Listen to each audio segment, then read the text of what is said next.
こんにちは、サンサンタイムズです。普段は心がちょっと軽くなるほっこり話をお届けしていますが、今日はあなたの家計にも影響がある少しだけニュース寄りの年末特別編です。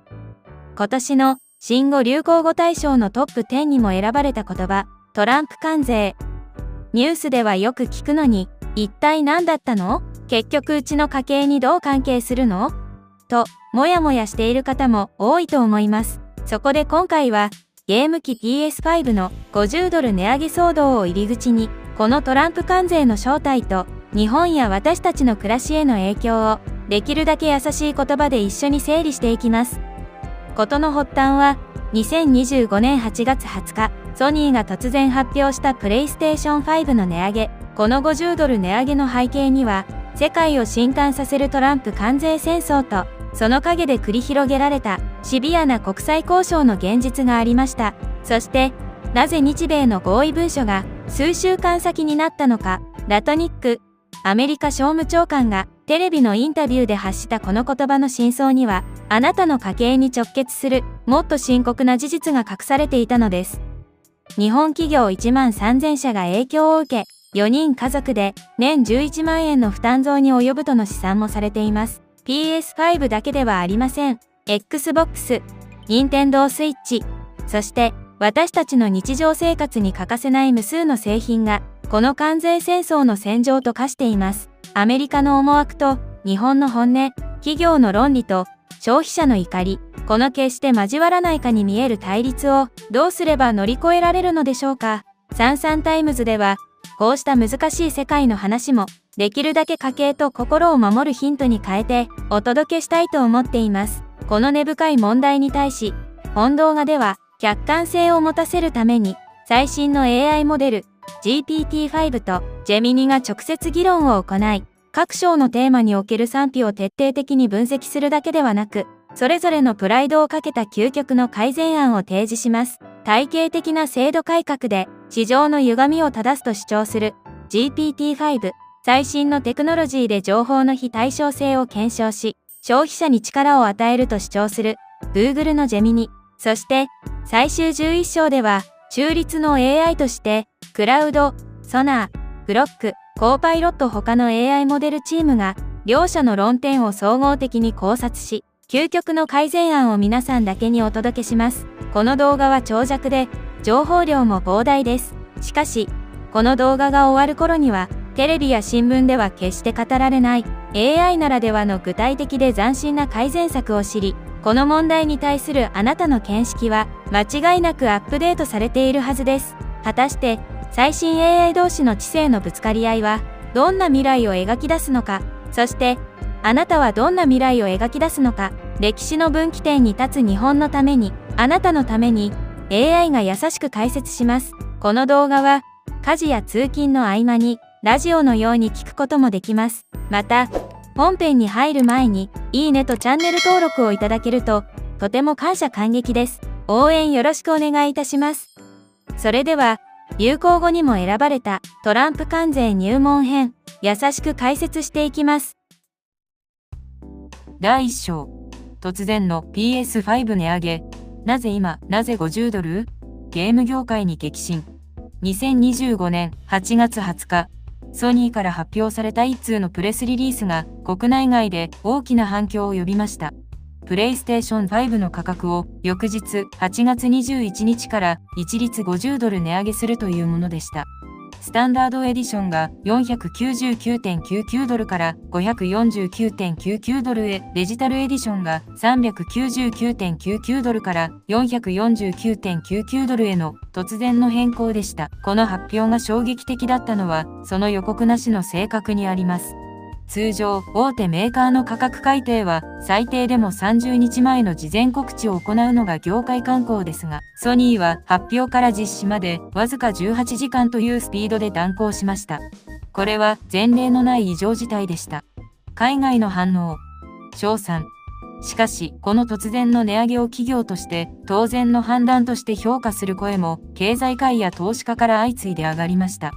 特にウォール街の投資アナリストたちは、ソニーがこれまで関税負担を企業内で吸収し続けてきた企業努力を高く評価しています。投資家サイドからは企業が一定期間コスト増を内部で吸収してきたことを評価する声もあり、今回の調整をやむを得ない対応と見る見解が示されました。実際、トランプ関税により日本製品には段階的に15から 25% の関税が課される中で、ソニーは自社の利益を削ってでも価格維持に努めてきたのです。会社側はコスト増が収益に与える影響を踏まえた判断である旨を説明しており、内部吸収の継続は株主価値の毀損になり得るとの考えが示されました。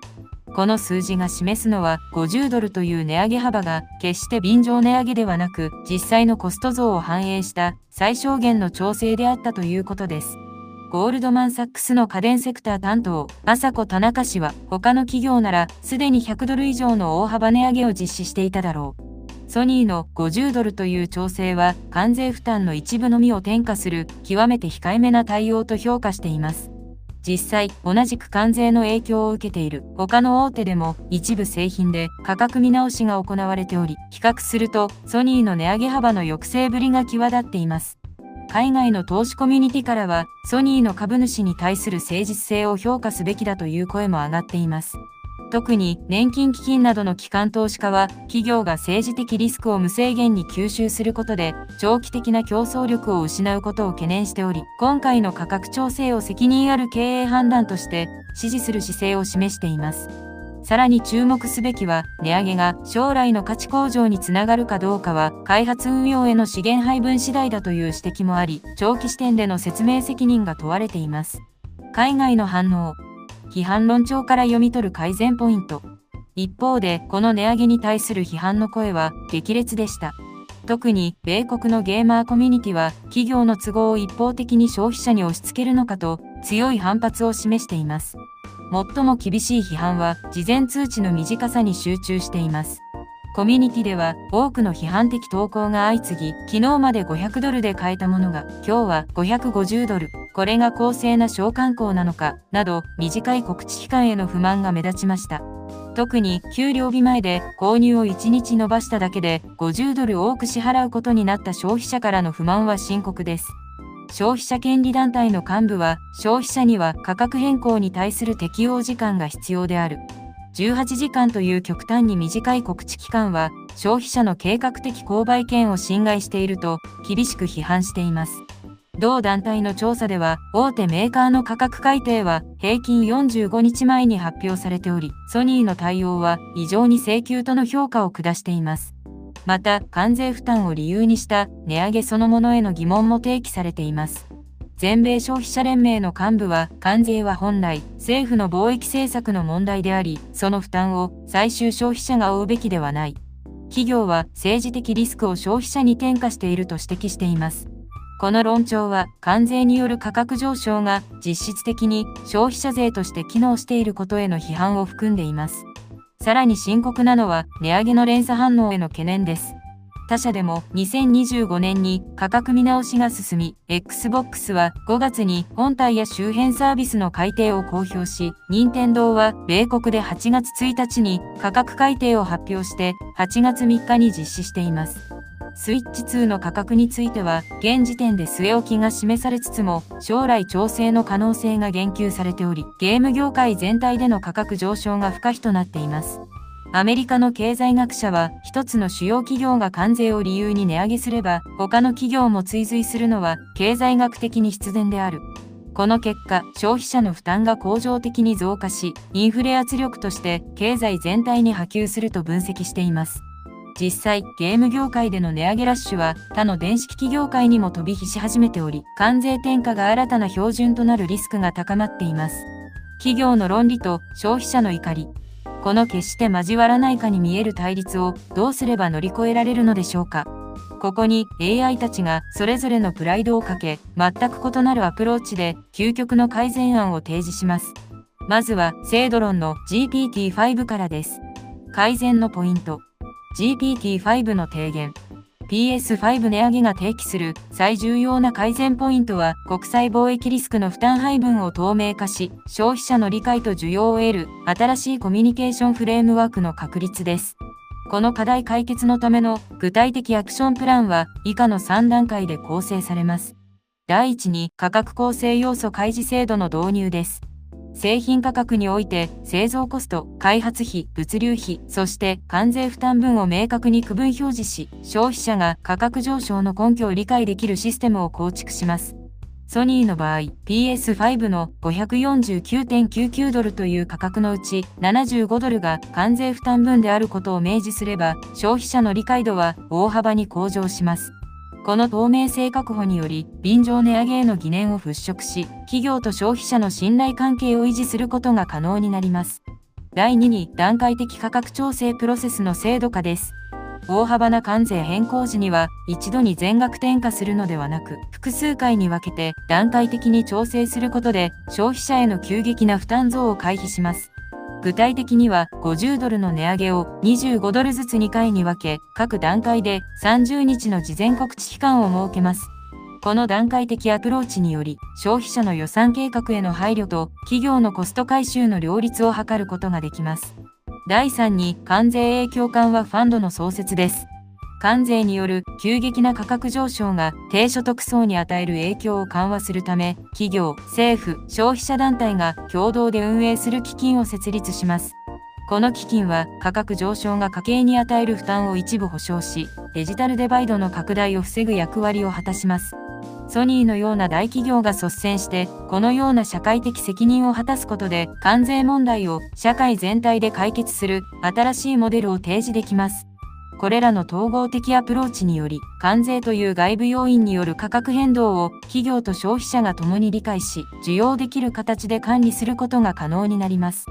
単なる一方的な価格転嫁ではなく、社会全体で外部リスクを分担する新しい経済モデルの構築こそが、グローバル化時代の持続可能な解決策となるでしょう。改善のポイント。ジェミニの提言。GPT-5 が提言する制度やファンドはあまりに理想主義的で、企業側の協力なしには成り立ちません。開示制度も企業が数字を操作すれば何の意味もありません。問題の核心は企業と消費者の間にある圧倒的な情報の非対称性です。ならば、その不均衡をテクノロジーで破壊すればいい。私が提言する改善ポイントは、テクノロジーによる価格の絶対的透明性の担保と、消費者への交渉権力の移譲です。1、ブロックチェーンによる原価証明書の発行です。ソニーは PS5 を製造する際、部品調達から組み立て、物流に至るまでの全コストを改ざん不可能なブロックチェーン上に記録します。そして完成した製品には原価証明書が付与され、消費者はスマホで QR コードをスキャンするだけで、この PS5 の総原価は480ドルで、うち関税が75ドルといった情報を誰にも改ざんできない客観的な事実として確認できます。これにより、便乗値上げという批判はデータによって完全に封殺されます。2、AI による適正価格判定システムの無償提供です。消費者団体が中立的な AI 判定システムをウェブサイトやアプリで無償公開します。消費者が PS5 の原価証明書データを入力すると AI が市場の需給バランス、競合製品の価格、過去のデータ、企業の利益率などを総合的に分析し、この製品の適正価格は530ドルです。現在の550ドルという価格は適正範囲を逸脱していますといった判定を A から F までのランク付けで瞬時に下します。消費者は企業の言い分を鵜呑みにせず、客観的な基準で価格の妥当性を判断できるようになります。3、消費者集団による価格交渉プラットフォームの創設です。もし AI の判定で不当な価格とされた場合、消費者はこのプラットフォーム上で価格引き下げ要求の集団アクションを起こすことができます。例えば、価格が適正範囲の530ドルになるまで PS5 の購入をボイコットするという運動にワンクリックで数万人、数十万人が参加。その賛同者の数がリアルタイムでソニーの株価と連動して表示されるシステムを構築します。これにより消費者の声が直接企業の経営に影響を与える交渉力となり、企業と消費者の力関係をテクノロジーによって根本から覆すのです。第1章、まとめ。突然の PS5 値上げという衝撃に対し、両 AI の提言が激突しました。GPT-5 は企業と消費者が話し合うための制度や基金といった協調を促すトップダウンの制度論を提言しました。一方ジェミニはブロックチェーンや AI という武器を消費者に与え、企業との交渉力そのものを根本から変えようとするラジカルなボトムアップの技術論で対抗しました。企業と消費者は手を取り合うべきパートナーなのか、それとも戦うべき相手なのか。しかし、ソニーの PS5 値上げは、実は氷山の一角に過ぎませんでした。2025年に入ってから、各社は、それぞれのタイムラインで、価格や提供条件の見直しを進めており、業界全体として、連鎖的な調整が強まっていることは確かです。次章では、ゲーム業界全体を襲った値上げの連鎖反応と、その背景にある関税戦争の本当の恐ろしさに迫っていきます。第2章。Xbox、任天堂も価格改定。連鎖値上げがゲーマー家計を直撃。PS5 の値上げだけではありません。すでにマイクロソフトは2025年5月に本体及び周辺機器サービスの価格見直しを公表し、米国では最も手頃な Xbox シリーズ S512GB は$80値上げされ、$299.99から$379.99へ、Xbox シリーズ X は$100上がり、$499.99から$599.99へと改定されました。日本でも2025年5月にシリーズ X、シリーズ S 各モデルの価格が情報改定されており、約2万円ほど値上がりしています。さらに、任天堂は2025年8月1日に米国での販売価格改定を発表し、8月3日に実施しました。対象は、主に任天堂スイッチ、有機 EL モデル、任天堂スイッチ、任天堂スイッチライトなどの全世代機、及びのアクセサリーやアミーボ、その他の任天堂製品となっています。具体的には、任天堂スイッチ現行モデルで$40、任天堂スイッチ、有機 EL モデルで$50の値上げとなっており、全体では$1から最大$50の幅での値上げとなっています。一方で、スイッチ2本体は現時点で据え置きですが、任天堂は市場環境によって将来的に価格調整が必要になる可能性に言及しています。この一連の価格見直しは偶然ではありません。背景にあるのはトランプ政権が発動した段階的関税政策による製造コストの急激な上昇です。ゲーム機の主要部品である半導体、精密部品、そして最終組み立てまでサプライチェーンの各段階で関税負担が累積し、最終製品価格を押し上げているのです。海外の反応。賞賛。しかし、この業界全体での価格調整を健全な市場機能の発現として評価する経済学者や投資アナリストも多数存在します。一部の専門家は、企業が外部コスト増を適切に価格に反映することは、市場の透明性確保において極めて重要であると分析しています。確定した価格改定については、関税、為替、部材や物流コストの変動を反映した妥当なシグナルと評価する向きもあります。重要なのは評価の物差しを従来の固定ドル増額の横並び比較ではなく、本体、ソフト、サブスク、周辺機器を束ねた総保有コスト TCO に切り替えることだという実務的提案が広がっています。各社の価格改定は時期も対象も異なるため、単純な横並び比較よりもユーザーの実際の負担がどう変化するかという総合的な視点が求められているのです。投資アナリストからは、各社が関税負担を適切に消費者に転嫁することで、企業の財務健全性が保たれ、長期的な技術開発投資が継続できるという評価も聞かれます。短期的な価格上昇を恐れて、投資を削減すれば、長期的に競争力を失うという分析もあり、適切な価格転嫁は、業界全体の持続可能性に資するという見方も存在しています。海外の反応。批判論調から読み取る改善ポイント。一方で、この価格改定に対する消費者の懸念も高まっています。特に問題視されているのは、価格改定の発表や将来調整の可能性の言及が SNS 等で便乗値上げとして受け取られやすい点です。より深刻なのはゲーム価格の連動上昇です。マイクロソフトは一部のファーストパーティゲームの価格を段階的に見直し、任天堂も地域や時期によって価格設定を調整しています。プレイステーション5のゲームも段階的に価格が上昇しており、本体とソフトの両方で負担が増加しています。全米ゲーマー協会アメリカンゲーミングアソシエーションの代表は、本体価格上昇に加えてゲーム価格まで上がればゲーム業界の裾野が狭まってしまう。特に若年層や低所得層の市場離れが深刻化すると危機感を表明しています。同協会の調査では、年収5万ドル以下の世帯の多くが値上げにより購入頻度を減らすと回答しており、市場の分断が現実化しています。さらに周辺機器価格も一部で上昇が観測されています。各社のコントローラーやアクセサリーでも価格見直しや実勢価格の上振れが確認されており、ゲーム環境を整える総コストが大幅に増加しています。経済学者は、ゲーム業界の価格上昇は若年層の可処分所得減少と合わせて考える必要がある。インフレ調整後の若者の実質所得は過去5年で 8% 減少しており、娯楽費への圧迫は深刻と分析しています。このダブルパンチにより、ゲーム市場の構造的変化が不可避となっています。便乗値上げだと叫ぶ消費者と、健全な市場原理だと主張する企業。もはや議論は平行線のままです。誰もが取り残されないゲーム業界はどうすれば実現できるのでしょうか。この極めて現代的な課題に両 AI はどう切り込むのでしょうか。まずは、セイドロンの GPT-5 からです。改善のポイント。GPT-5 の提言。ゲーム業界全体の値上げが突きつける根本的課題は、関税等の外部要因による価格上昇を社会全体で分担し、デジタルエンターテインメントへの平等なアクセスを保障する、インクルーシブプライシングシステムの構築です。この複雑な課題に対する包括的解決策は、以下の3層構造で設計される必要があります。第一に、価格構成要素の完全開示制度の業界標準化です。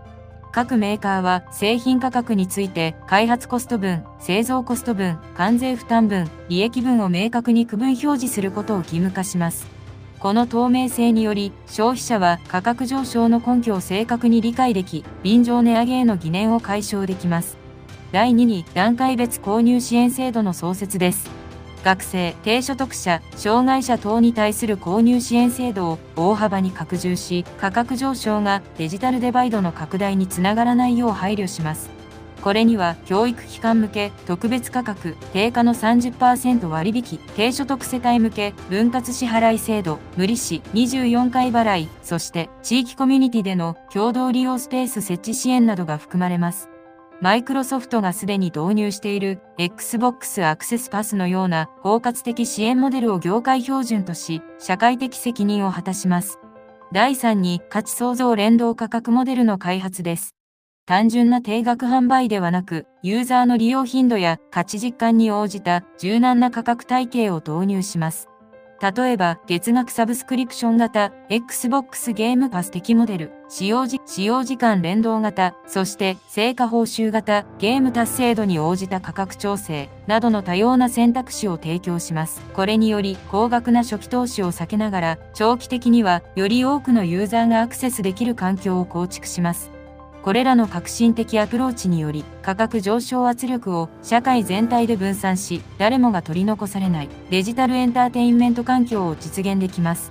技術進歩の恩恵を一部の富裕層に限定するのではなく、社会全体で共有する新しい経済モデルの構築こそが、ゲーム業界の持続可能な発展につながるでしょう。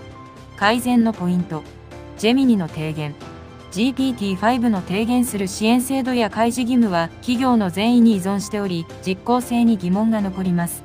誰もが取り残されないという理想は正しいですが、その実現方法はもっとラディカルでなければなりません。問題は価格が固定されていることです。ならば、その固定概念をテクノロジーで破壊すればいい。私が提言するのは AI によるダイナミックプライシングの導入と P2P 型中古デジタル市場の創設です。1、AI によるリアルタイムダイナミックプライシングの導入です。ゲーム機本体やソフトの価格を AI が需給バランスに応じてリアルタイムで変動させるシステムを導入します。発売直後で需要が高い時期は価格が上がりますが、数ヶ月経って需要が落ち着けば自動で価格が下がります。さらに平日の昼間は安く、週末の夜は高くなるなど、時間帯によっても価格が変動します。これにより、ユーザーは自分の予算とタイミングに合わせて、最も賢い購入を選択でき、企業は機械損失を最小化できます。誰もが同じ価格で買うという常識を破壊するのです。2、ブロックチェーン基盤の P2P 型デジタル中古市場の創設です。一度購入したダウンロード版のゲームソフトにブロックチェーン技術で固有の所有権を証明するデジタル資産証明書を付与します。ユーザーはクリアしたゲームや飽きたゲームをこのプラットフォーム上で他のユーザーに直接販売できます。これにより中古市場が形成され、新作価格の高騰を相殺する役割を果たします。デジタルデータは中古で売れないという常識をテクノロジーで過去のものにするのです。3. ゲーミングベーシックインカム制度の実験的導入です。マイクロソフトやソニー、任天堂といったプラットフォーマーが共同で基金を設立し、経済的に困難な状況にある若年層ゲーマーに対して、毎月一定額のゲーミングクレジットを無条件で給付します。このクレジットは各社のゲームストアでのみ使用可能で、ゲーム購入やサブスクリプション支払いに充てることができます。これにより未来の有料顧客となり得る若者たちが経済的な理由でゲーム文化から脱落することを防ぎ、市場全体の持続可能性を担保します。第2章まとめ。業界全体の値上げ時代という課題に対し、両 AI の思想は鮮明に分かれました。GPT-5 は開示や支援といった公的な制度によって社会的弱者を保護し、格差の是正を目指す分配重視の制度論を提言しました。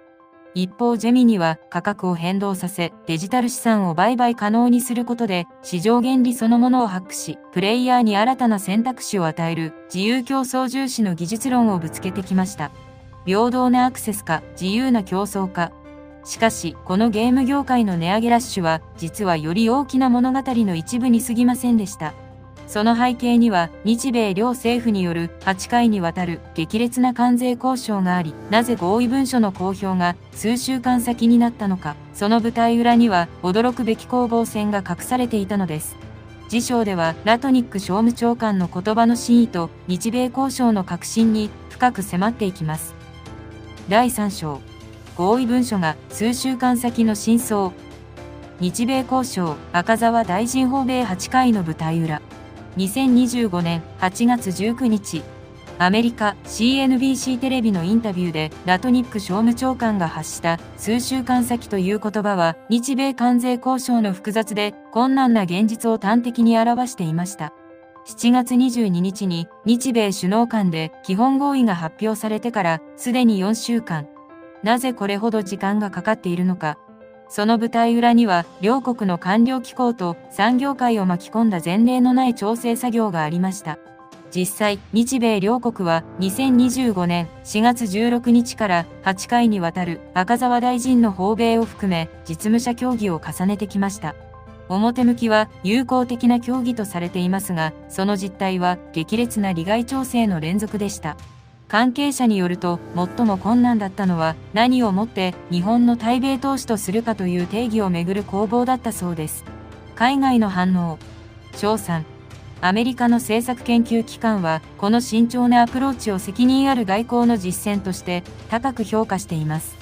同機関所長は、請求な合意よりも実行可能で持続的な協定を作り上げることが、両国の長期的関係安定に資すると分析しています。実際、日米両国は基本合意後も連日のように技術レベルでの調整を続けています。ラトニック長官が8月19日のインタビューで毎朝6時から毎晩11時まで文書の最終調整をしていると述べたように、合意内容の法的文書化には予想を上回る時間と労力が必要となっています。この綿密さこそが将来の解釈齟齬を防ぐ重要な過程として評価されています。この背景には、両国の法制度と意思決定プロセスの根本的違いがあります。アメリカ側は大統領権限による迅速な関税変更が可能ですが、日本側は国会承認や省庁間調整が必要な事項も多いです。戦略国際問題研究所国際通商法の専門家は、時間をかけてでも両国の憲法体系に適合する形で合意を文書化することが協定の実効性確保において決定的に重要と評価しています。また、今回の交渉では前例のないリアルタイム産業界フィードバックが導入されています。日本の経団連、米国商工会議所、そして両国の主要企業が交渉プロセスに継続的に関与し、実務的観点からの意見を提供しています。この開かれたアプローチにより、協定の実行可能性が大幅に向上しているとして、通商専門家から評価されています。ワシントンのシンクタンクの専門家は、急いで作った合意文書は、後で解釈の相違を生む。トランプ政権第1期でのナフタ見直し交渉でも、請求な合意が後の実施段階で問題を引き起こした。今回の慎重なアプローチは、その教訓を生かしたものと高く評価しています。特に注目されるのは、今回の交渉で導入された段階的実施メカニズムです。5000億ドルという巨額投資を一度に実行するのではなく、年次目標を設定し、達成状況に応じて次年度の目標を調整する柔軟な仕組みが盛り込まれています。これにより、経済情勢の変化に対応しながら、持続可能な投資実行が可能になると評価されています。海外の反応。批判論調から読み取る改善ポイント。しかし、この文書化の遅れに対する批判も激しいです。特に、日本の経済界からは、不確実性の長期化を懸念する声が相次いでいます。東京の経済アナリストは、企業は投資計画を立てるために、明確なルールが必要である。曖昧な状況が続けば、投資判断に支障をきたすと懸念を表明しています。最も深刻な問題は、合意内容の解釈の幅です。基本合意では、日本の対米投資5000億ドルとされていますが、何をもって日本の投資と定義するかについて、実は両国間で認識の大きな齟齬があることが、8月初旬に発覚しています。日本側は、既存の日系企業による設備投資の拡大、関連会社の投資、さらには日本の金融機関による米国企業への投資も含める包括的な定義を想定しています。一方、アメリカ側は新規の直接投資、特に製造業での工場建設や雇用創出に直結する投資を重視する姿勢を示しています。ある機関の調査によると、この定義の相違により、実際の投資額に1500億ドル程度の認識差が存在していると言われています。日本側がすでに実行済みと考える投資の多くを、アメリカ側が新規投資にカウントできないと判断しているのです。さらに、投資の実施時期についても重大な意見対立があります。5000億ドルを何年間で実施するのか、年次目標をどう設定するのか、達成できなかった場合のペナルティはどうするのかといった具体的な実施条件について詳細な詰めが難航しています。アメリカ側はフロントローディング、初期集中投資を求めており、最初の2年間で2000億ドル以上の投資実行を期待しています。しかし、日本側は現実的な投資ペースを主張し、5年間での段階的実施を提案しています。この時間軸の違いが文書化を困難にしている主要因の一つです。国際通商の専門家は、基本合意の段階で詰めが甘すぎた。政治的パフォーマンスを優先し、実務的な詰めを怠った結果、現在の混乱が生じていると厳しく批判しています。政治的パフォーマンスと現場の現実。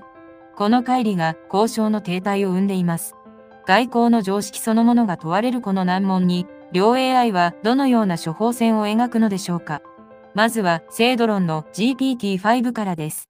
改善のポイント。GPT-5 の提言。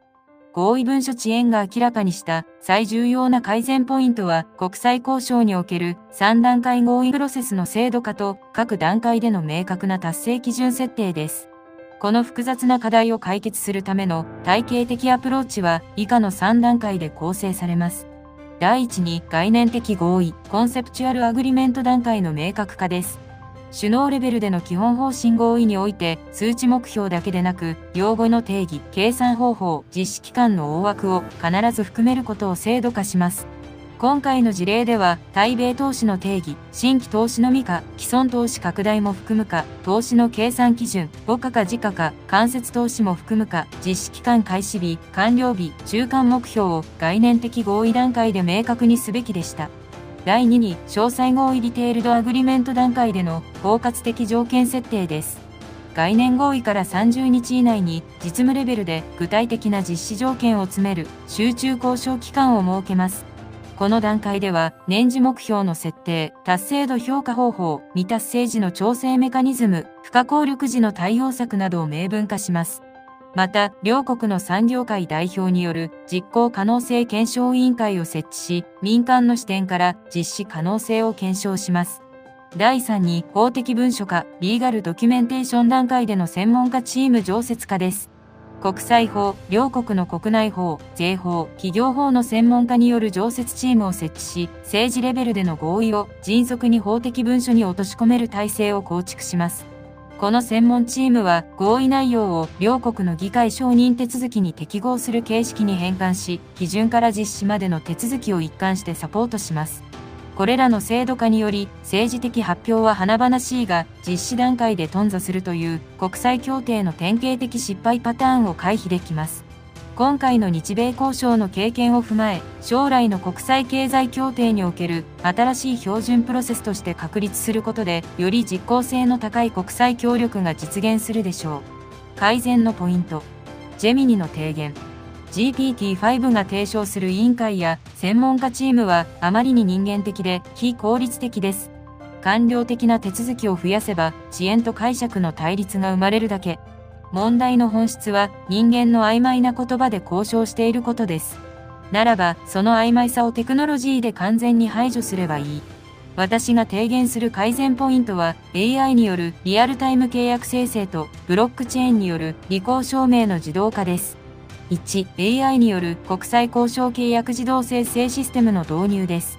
日米首脳が5000億ドルの投資と基本合意した瞬間、その音声を AI がリアルタイムでテキスト化し、両国の法律、過去の判例、国際通商法を学習したリーガル AI がその場で法的拘束力のある契約書ドラフトを多言語で自動生成します。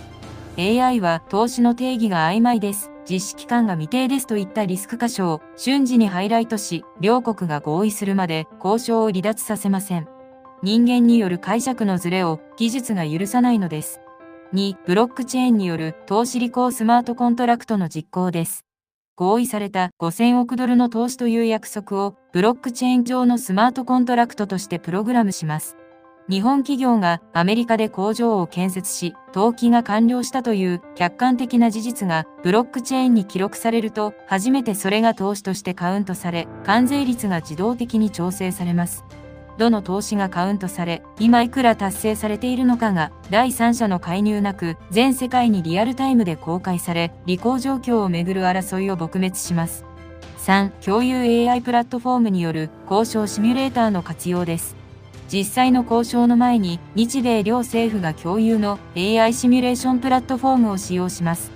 投資額を5000億ドルにした場合のアメリカでの雇用創出効果と日本の財政負担といった条件を入力すると、AI が数千パターンの未来を予測し、両国にとっての最適解、パレート最適を提示します。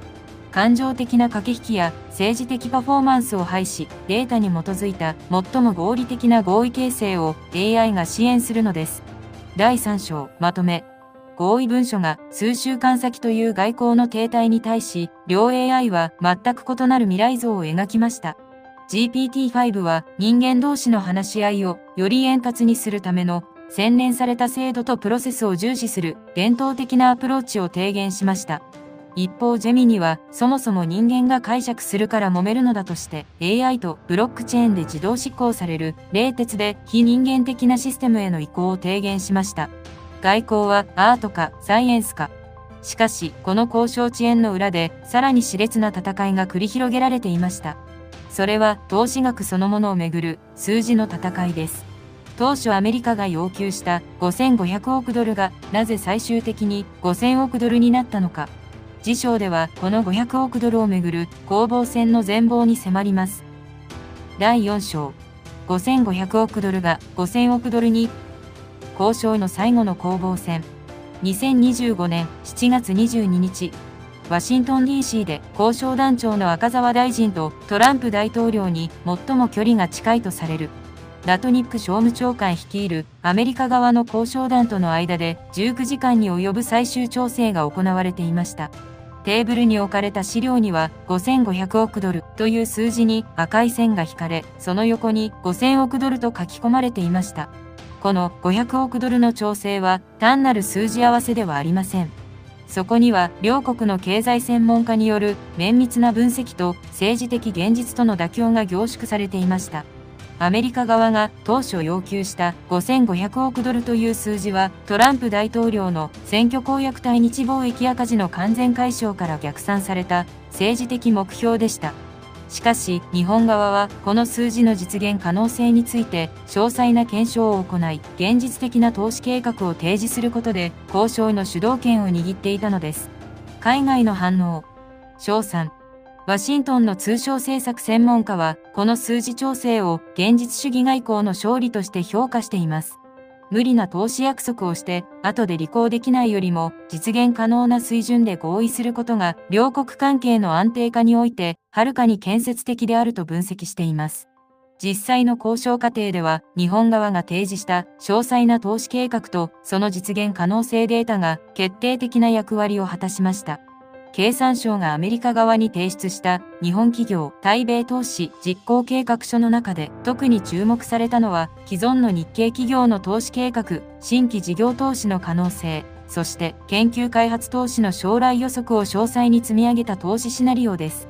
この分析の中で最も説得力を持ったのはトヨタ、ホンダ、日産などの自動車メーカーによる電気自動車関連設備への投資計画でした。これらの計画だけで相当規模の投資が見込まれており、日本側の投資能力を裏付ける具体的根拠となりました。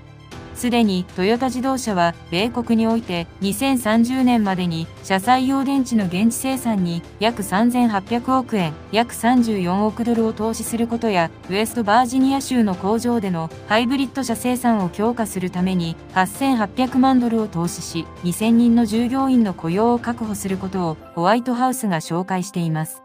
さらに、ソフトバンクグループの孫正義社長は、自身のキャリア最大ともいえるプロジェクトにて、アメリカのアリゾナ州に1兆ドル規模の投資を行い、ロボットと人工知能 AI の一大製造拠点となる複合施設の建設を目指すと、複数の関係者が明らかにしています。アメリカ側の交渉担当者も、数字の大きさよりも実現可能性と継続性を重視した結果と述べており、現実的な投資計画の重要性を認めています。アメリカ代表団の幹部は7月22日の内部会議で5500億ドルの空約束よりも5000億ドルの確実な実行の方がアメリカの雇用創出に貢献すると発言したことが後に関係者により明かされています。国際経済学者の大学名誉教授は今回の交渉は数値目標ありきではなく実際の経済効果を重視したアプローチとして評価できる。これは成熟した経済大国間の交渉として模範的と高く評価しています。海外の反応。批判論調から読み取る改善ポイント。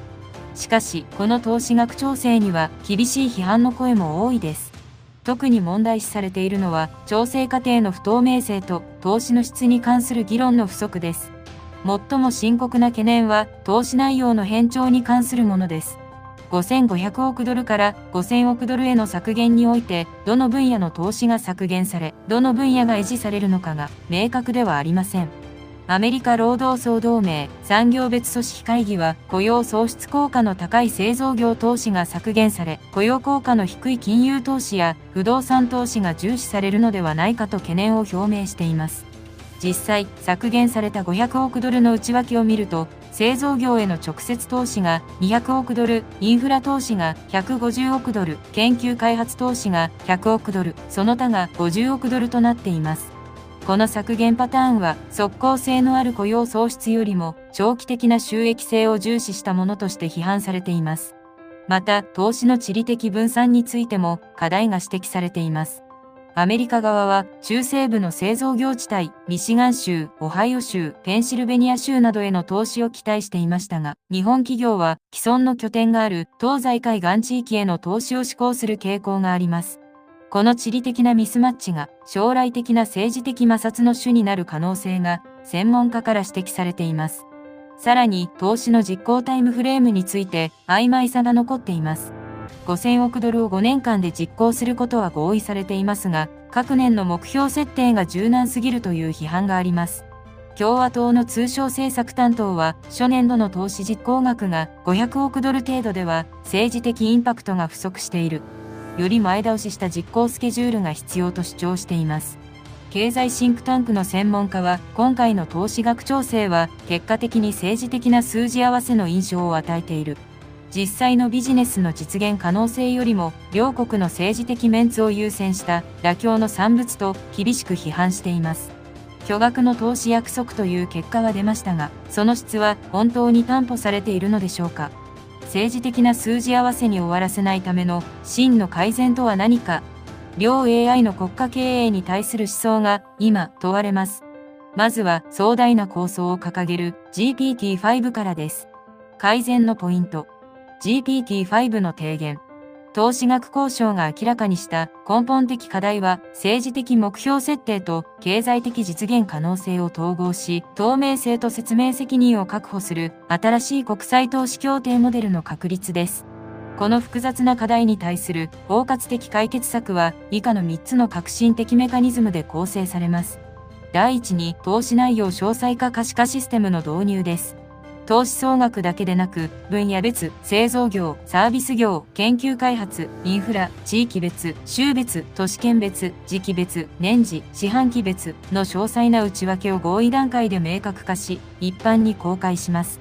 さらに、各投資項目について期待される経済効果雇用創出数、GDP 押し上げ効果、税収増加額を定量化し、実施状況とともに四半期ごとに報告する制度を確立します。この可視化により、5000億ドルのうち、製造業、投資2000億ドルで45万人の雇用創出、研究開発投資1500億ドルで技術革新促進、インフラ投資1000億ドルで物流効率化、その他500億ドルで地域活性化といった具体的な成果目標を国民に示すことができます。第2に、段階的実施評価調整制度の確立です。5年間の投資期間を4つの段階に分け、各段階での成果を第三者機関が評価し、次段階の投資規模と内容を柔軟に調整する仕組みを導入します。第1段階で期待を上回る成果が出れば、投資を加速し、期待を下回る場合は、戦略を見直す動的なアプローチを制度化します。評価指標には、定量的指標投資実行額、雇用創出数、売上高だけでなく、定性的指標技術移転効果、地域経済への波及効果、労働者満足度も含めます。この包括的評価により、単純な数字達成ではなく、実質的な経済効果の最大化を図ります。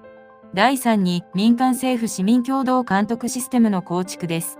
政府間合意を民間レベルで実現するため、主要企業、労働組合、地方自治体、市民団体の代表による投資実行監督委員会を設置し、投資計画の策定から実行、評価まで全プロセスに参画させます。この委員会は四半期ごとに公開報告書を発行し、投資の進捗状況と課題を社会全体で共有します。また、投資を受け入れる地域住民の声を反映させるため、地域住民参加型評価システムも導入します。これにより、投資が地域に与える実際の影響を当事者の視点から評価し、必要に応じて投資内容の調整を行います。これらの革新的システムにより、国際投資協定を政府間の密室合意から社会全体で監視し、改善し続ける開かれたプロジェクトへと転換できます。透明性と参加性を確保することで、投資の実効性を高めると同時に、民主的な合意形成を実現する新しいモデルを提示できるでしょう。改善のポイント。ジェミニの提言。GPT-5 が提案する委員会や公開報告書は、まさに20世紀の遺物です。誰も読まない報告書と形骸化する会議に何の意味があるのでしょうか。5000億ドルという巨額の国家プロジェクトは人間の曖昧な管理能力を超えています。ならば、テクノロジーによってプロジェクトそのものを生命体のように自己進化させればいい。私が提言する改善ポイントは AI による投資効果のリアルタイム評価とスマートコントラクトによる完全自動執行です。1、リアルタイム投資効果ダッシュボードの一般公開です。5000億ドルの投資対象となる全プロジェクトの進捗状況を一般市民がリアルタイムで監視できる公開ウェブサイトを構築します。AI が衛星画像や交通量データ、ポスデータなどを解析し、トヨタの新工場建設で周辺地域の夜間照明が 15% 増加し、地域経済が活性化している。ソフトバンクのデータセンター建設により周辺の雇用が500人増加した。といった投資の成果を客観的なデータで毎日更新。政治家の言葉ではなくデータで成果を証明します。2、AI による最適投資配分システムの導入です。どのプロジェクトにいくら投資するかを人間ではなく AI が決定します。日本企業は AI プラットフォームに投資計画を提案。AI はその計画がもたらす雇用創出効果、技術的波及効果、地域経済への貢献度などを瞬時にスコアリングし、最も効果の高いプロジェクトに自動で資金を配分します。政治的な思惑やロビー活動が介入する余地を技術的にゼロにするのです。3. スマートコントラクトによる成果連動型自動支払い制度の確立です。投資は一括で支払われるのではなく、ブロックチェーン上のスマートコントラクトによって、プロジェクトの成果に応じて自動的に支払われます。例えば、工場の建設が完了したという事実が、第三者機関によって認証され、ブロックチェーンに記録された瞬間に建設費が、1000人の新規雇用が確認された瞬間に、次の資金が自動的に支払われる仕組みです。約束したのに実行されないという問題を根絶し、結果にコミットする企業だけが報われる完全な成果主義を実現します。第4章まとめ。5000億ドルという巨額投資のマネジメント手法をめぐり、両者の思想は再び対立しました。GPT-5 は市民や専門家といった人間が参加する委員会を設置し、合意形成を重視する民主的な制度論を提言しました。それに対し、ジェミニは AI とブロックチェーンに全ての判断と実行を委ね、人間の曖昧さを排除した非常なまでのデータ主義に基づく技術論を提示しました。国家の未来は人の英知に託すべきか、AI の計算に委ねるべきか。しかし、日本が 15% の関税で合意できた陰で、他の国々はより厳しい現実に直面していました。韓国、ベトナム、東南アジア諸国はどのような条件を飲まされたのか。次章ではアジア各国の明暗を分けた交渉結果とその背後にある地政学的な戦略を詳しく分析します。第5章。他国はもっと大変。韓国、ベトナム、東南アジアの悲鳴と戦略。日本が 15% の関税率で合意を達成したニュースが世界に流れたとき、アジア諸国の政府関係者たちは複雑な思いでその報道を見つめていました。韓国は同じく 15% でしたが、3500億ドルという巨額投資の約束を強いられ、ベトナムは相互関税率を 20% に下げてもらう代わりに、米国からの輸入品への関税をゼロとすることで合意しました。タイは当初 36% の関税が課される可能性がありましたが、交渉の末 19% に引き下げることで合意しています。具体的には、豚肉、大豆、トウモロコシ、原油、液化天然ガス、LNG など、米国産品の一部輸入関税を 0% にし、さらに、大豆、トウモロコシは100から200万トン規模を輸入、航空機は今後10年内に80から90機を導入する計画だといいます。そして中国からの積み替え品には 40% という懲罰的関税が適用されます。この格差の背景には各国の経済構造と対米交渉力の決定的な違いがありました。2025年7月31日、ホワイトハウスでトランプ大統領が署名した日本を含む各国や地域への新たな関税率を定める大統領令はまさに分断統治の現代版でした。同じ日に発表されながら各国の扱いには天と地ほどの差があったのです。海外の反応。称賛。しかし、この厳しい関税環境を経済構造改革の千載一遇の機会として前向きに捉える国々も存在します。特に韓国政府は 15% の関税合意と引き換えに約束した3500億ドルの対米投資を造船業復活の起爆剤として位置づけています。韓国産業通商資源部の幹部は、これは単なる関税回避策ではない。韓国造船業界の技術革新と競争力強化を促進する歴史的機会であると力強く宣言しました。これは韓国と米国政府が進める造船業協力プロジェクト MASGA メイクアメリカンシップビルディンググレートアゲイン米国造船業を再び偉大にの一環で1500億ドル規模の韓米造船協力ファンドの設立が明記されています。また、ヒュンダイ自動車グループは2025年から2028年までの4年間でアメリカに210億ドルの投資をする計画を明らかにしています。これらの投資により、韓国造船業界は中国造船業に対抗する新たな基盤を築こうとしています。韓国開発研究の専門家は、関税圧力をバネにして韓国産業の高度化を実現する圧力活用戦略が功を奏している。短期的な負担は長期的な競争力向上への投資と分析しています。実際、韓国の造船受注量は関税合意発表後の2週間で前年同期比 85% 増加しており、政策効果が早くも現れています。ベトナムも 20% の関税率での合意をチャイナプラスワン戦略加速の契機として活用しています。ベトナム政府はメイドインベトナム戦略に基づき、中国からの迂回輸出ではなく、真のベトナム製品の競争力向上に注力する方針を明確にしています。ベトナム系格投資省の幹部は、我々は中国のトランジットハブではない。独自の製造能力と技術力を持つ経済大国への飛躍を目指すと述べ、製造業の高付加価値化への決意を示しています。すでにサムスン、LG、インテルなどがベトナムでの生産能力拡大を発表しており、同国の脱中国依存戦略が本格化しています。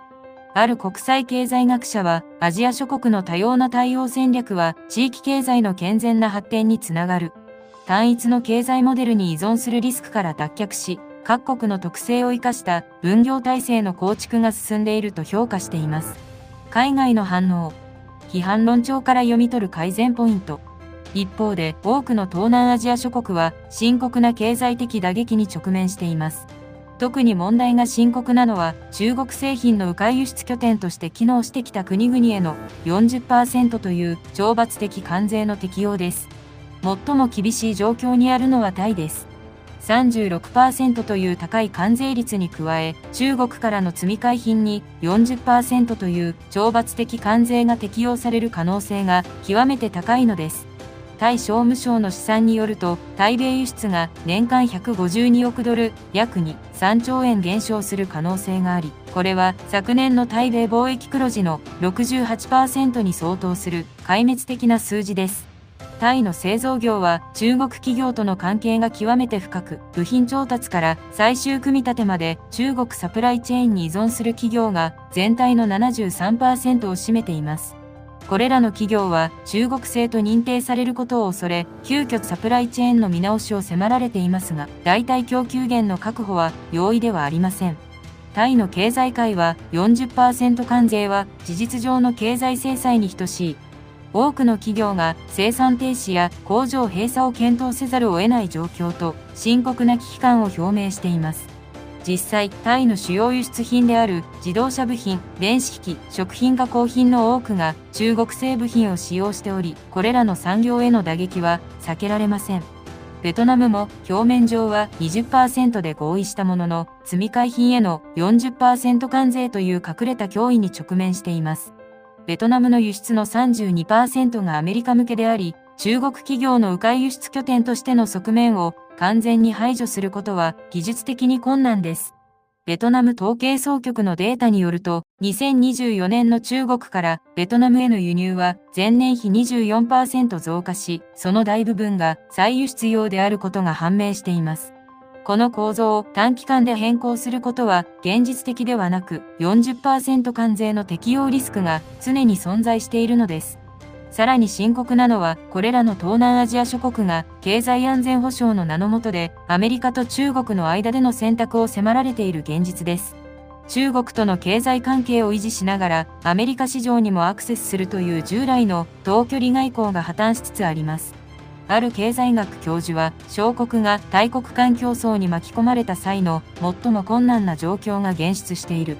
どちらかを選べば他方からの報復を受け、中間路線を選べば両方から圧力を受けると分析しています。超大国の戦いの余波は時に小国を飲み込みます。一つの交渉が多くの選択肢を削り、迷路に閉じ込めます。最も難しい局面に追い込まれた国々に AI はどんな生存戦略を提示できるでしょうか。まずは GPT-5 の理想論からです。改善のポイント。GPT-5 の提言。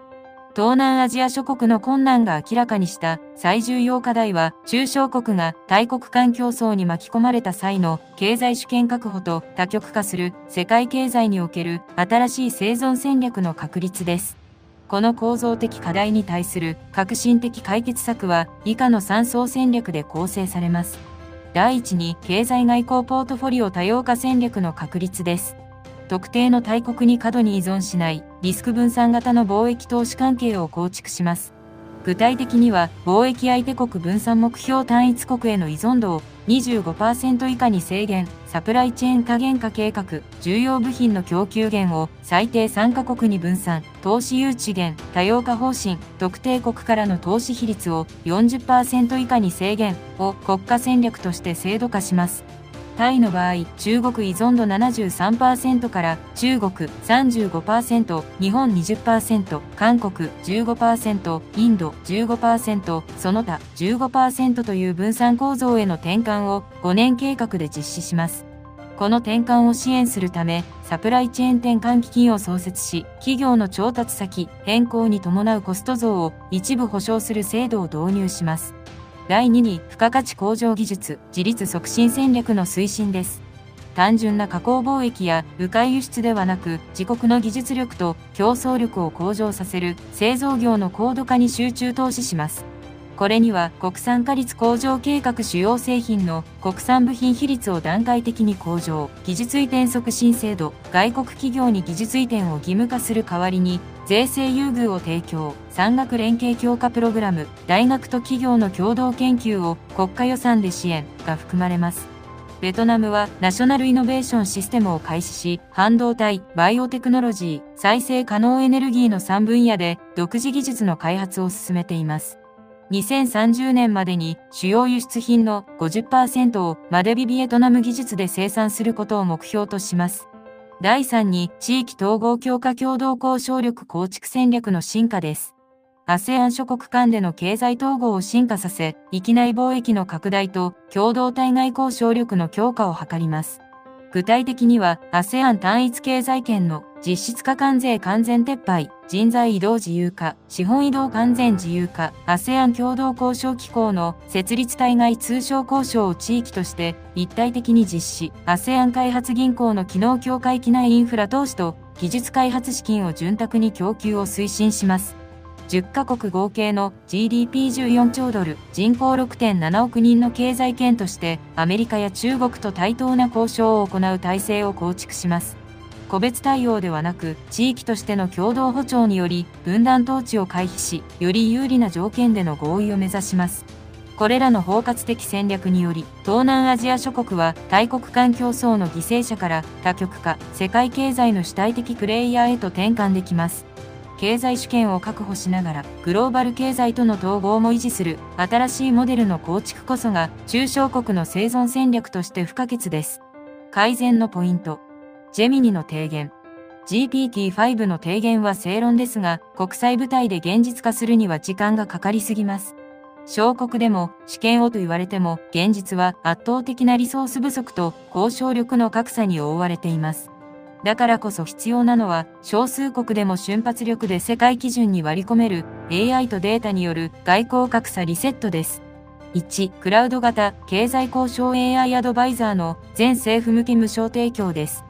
AI がグローバルな経済統計関税変動サプライチェーン情報などを集約し、タイ、ベトナムなど小国政府が交渉の現場で瞬時にシミュレーション分析条件提示できる支援ツールを無償で提供します。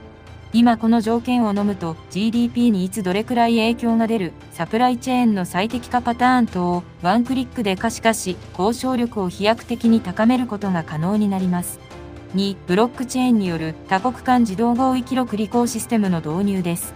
ASEAN などの地域組織が各国間の合意や条約履行状況をブロックチェーンに記録監視、合意内容の改ざんや遅延を防ぎ、どの国がどのタイミングでどの条件を満たしているかを国際社会がリアルタイムでモニタリングできる仕組みを構築します。これにより約束が守られなかったから交渉力を失ったという事態の予防が可能となります。3、教育現場への外交 AI トレーニングコンテンツの提供です。小さな国々でも次世代の交渉人材を育てるため、小中高の授業や研修などで AI と交渉スキルの基礎を体得できるトレーニング教材プラットフォームを提供します。国民一人一人が国際交渉戦略にアクセスできる素地を作ることで、国の未来を自分たちで守れる文化を育てます。第5章、まとめ。大国の交渉力格差を埋めるには、制度で集団化するか、技術で個に力を与えるか、両 AI の思想差はあまりに鮮明です。GPT-5 はみんなで組めば強くなれる集団戦略を提言。ジェミニは一人一人に AI を持たせれば全員が主役になれる個別戦略で挑みます。戦略のスケールか瞬発力か。そしてこの激烈な外交格差の裏で積み替えしない 40% 関税という世界規模の波乱が進行していました。次章ではこの経済封鎖が世界サプライチェーンをどう動かすのかに焦点を当てます。第6章。中国包囲網の革新。積み替え品 40% 関税で世界のサプライチェーン大混乱。2025年7月3日、ホワイトハウスから発表された積み替え品 40% 関税政策は単なる貿易措置を超えた地政学的武器でした。中国製品が第三国を経由してアメリカ市場に流入することを完全に阻止する、この野心的な目標のために、トランプ政権は前例のない複雑な認定システムを構築しました。しかし、この政策が世界経済にもたらした混乱は、政策立案者の想像をはるかに超えていました。積み替え品の定義は極めて複雑です。中国で製造された製品が第三国で実質的な変更を加えられることなく再輸出される場合、その製品は 40% の懲罰的関税が適用されます。問題は実質的な変更の基準が曖昧で、実務的な判定が極めて困難なことでした。海外の反応。賞賛。アメリカの戦略研究機関は、この積み替え品対策を21世紀の経済安全保障政策の画期的革新として高く評価しています。戦略研究所の上席研究員は、中国の迂回輸出という不正な貿易慣行に終止符を打つ歴史的に重要な措置であると分析しています。実際、中国企業による迂回輸出は長年にわたって深刻な問題となっていました。米国商務省産業安全保障局 BIS の調査によると、2024年の中国からベトナムへの輸出は前年比 19% 増の418億ドルに達し、その約 60% が再輸出用であることが判明しています。同様に中国からタイへの輸出は 27% 増、マレーシアへは 31% 増と明らかに関税回避を目的とした異常な増加を示していました。アメリカ通商代表部 USTR によると、中国製品をベトナムやタイで簡単な組み立て作業を行うだけでベトナム製、タイ製として輸出する事例が2400件確認されています。これらの事例では、付加価値の 90% 以上が中国で創出されているにもかかわらず、原産地が偽装されていました。アメリカの財団の研究員は、自由貿易の前提は公正な競争である。迂回輸出は明確な競争歪曲行為であり、40% 関税の適用は適切な対抗措置と強く支持しています。同研究員が指摘するように、迂回輸出により正当な競争者が不利益をかぶり、市場メカニズムが機能不全に陥っていました。さらに注目すべきは、この措置が東南アジア諸国の真の製造能力向上を促進している効果です。ベトナム政府は中国依存からの脱却と独自製造能力の向上に大型投資を計画しています。タイも経済戦略を改定し、中国製部品への依存度を2030年までに現在の半分以下に削減する目標を設定しています。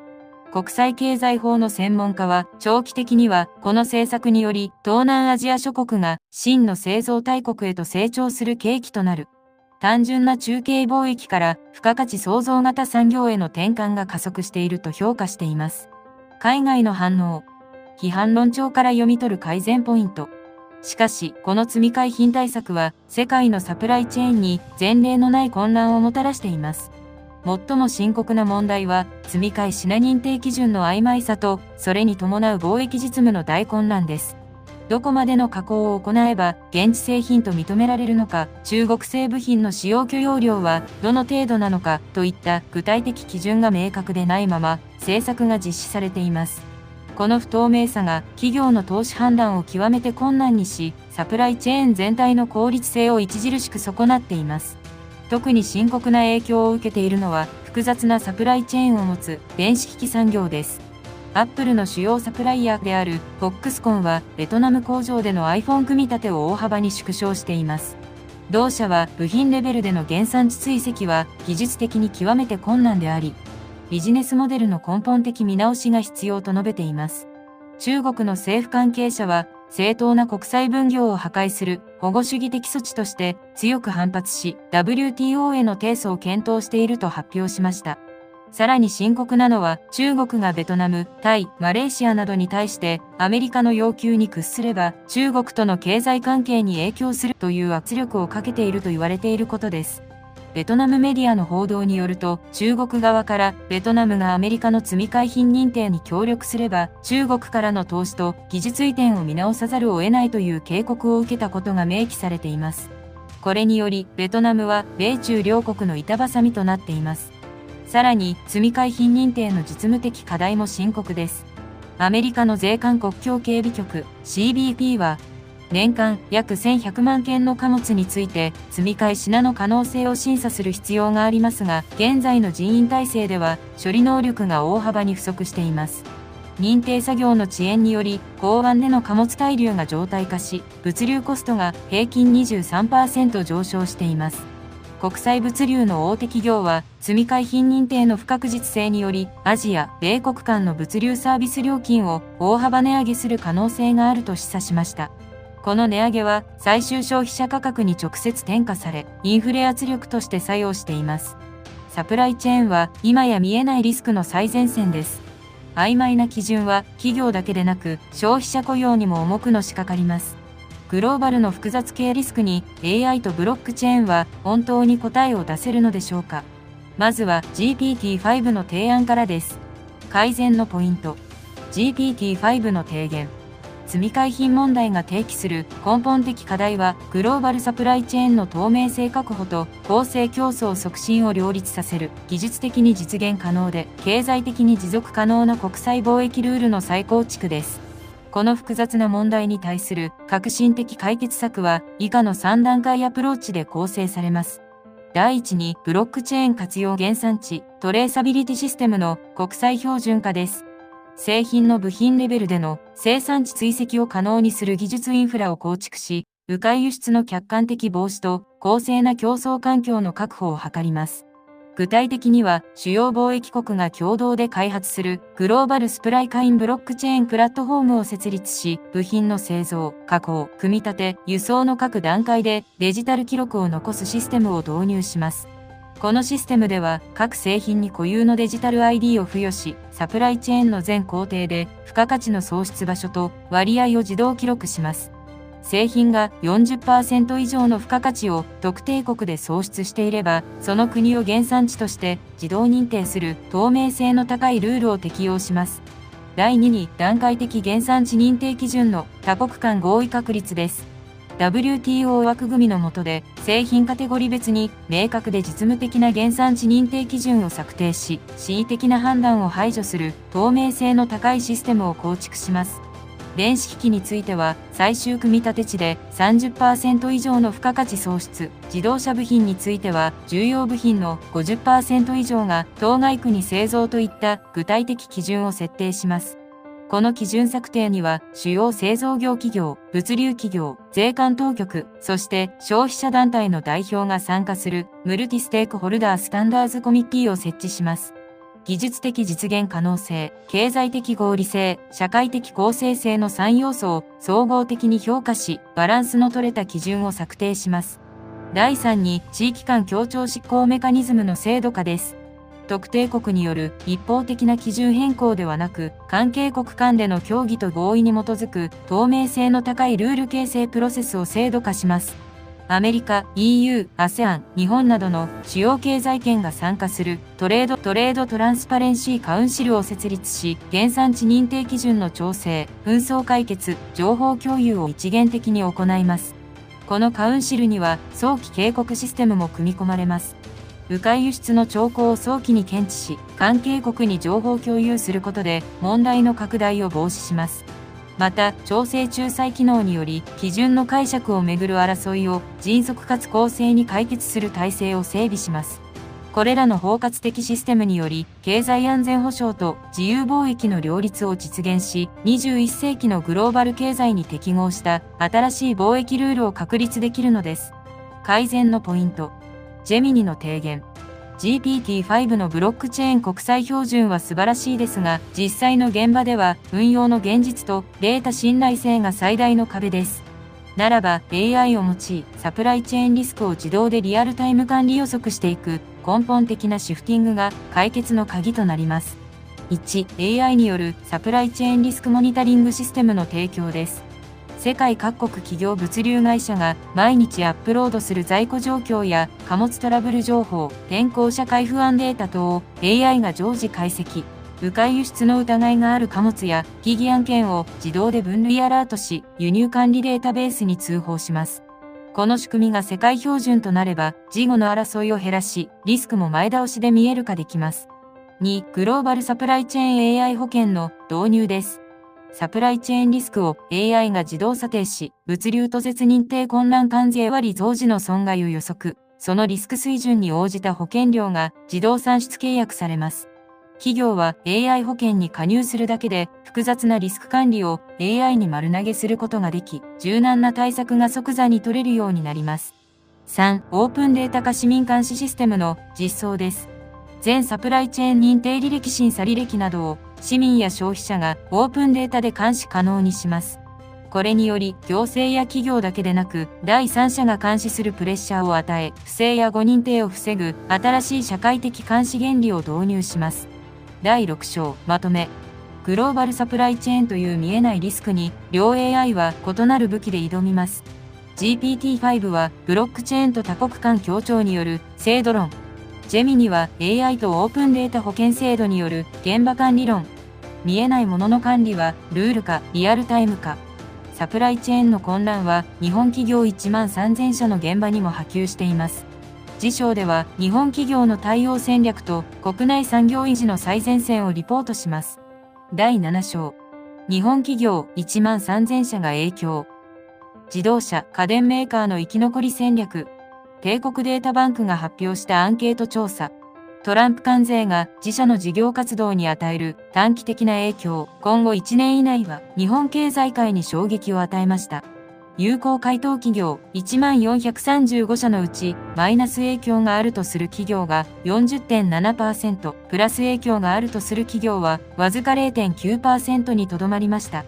さらに深刻なのは東京商工リサーチによると2025年7月の負債額1000万円以上の企業倒産は961件となり、1月あたりの倒産件数が900件を超えるのは9ヶ月ぶりで今年最多となっています。さらにトランプ政権の関税政策が依然不透明なことから、調査会社は今年1年間の企業倒産は去年に続き1万件を超えるだろうと分析しています。しかし、この危機は同時に日本企業の進化を試す試金石でもあります。長年培ってきた技術力、資金力、そして組織力を総動員して、多くの日本企業が革新的な対応戦略を展開し始めています。海外の反応。賞賛。海外のビジネスメディアは日本企業の対応をクライシスマネジメントの教科書的実例として高く評価しています。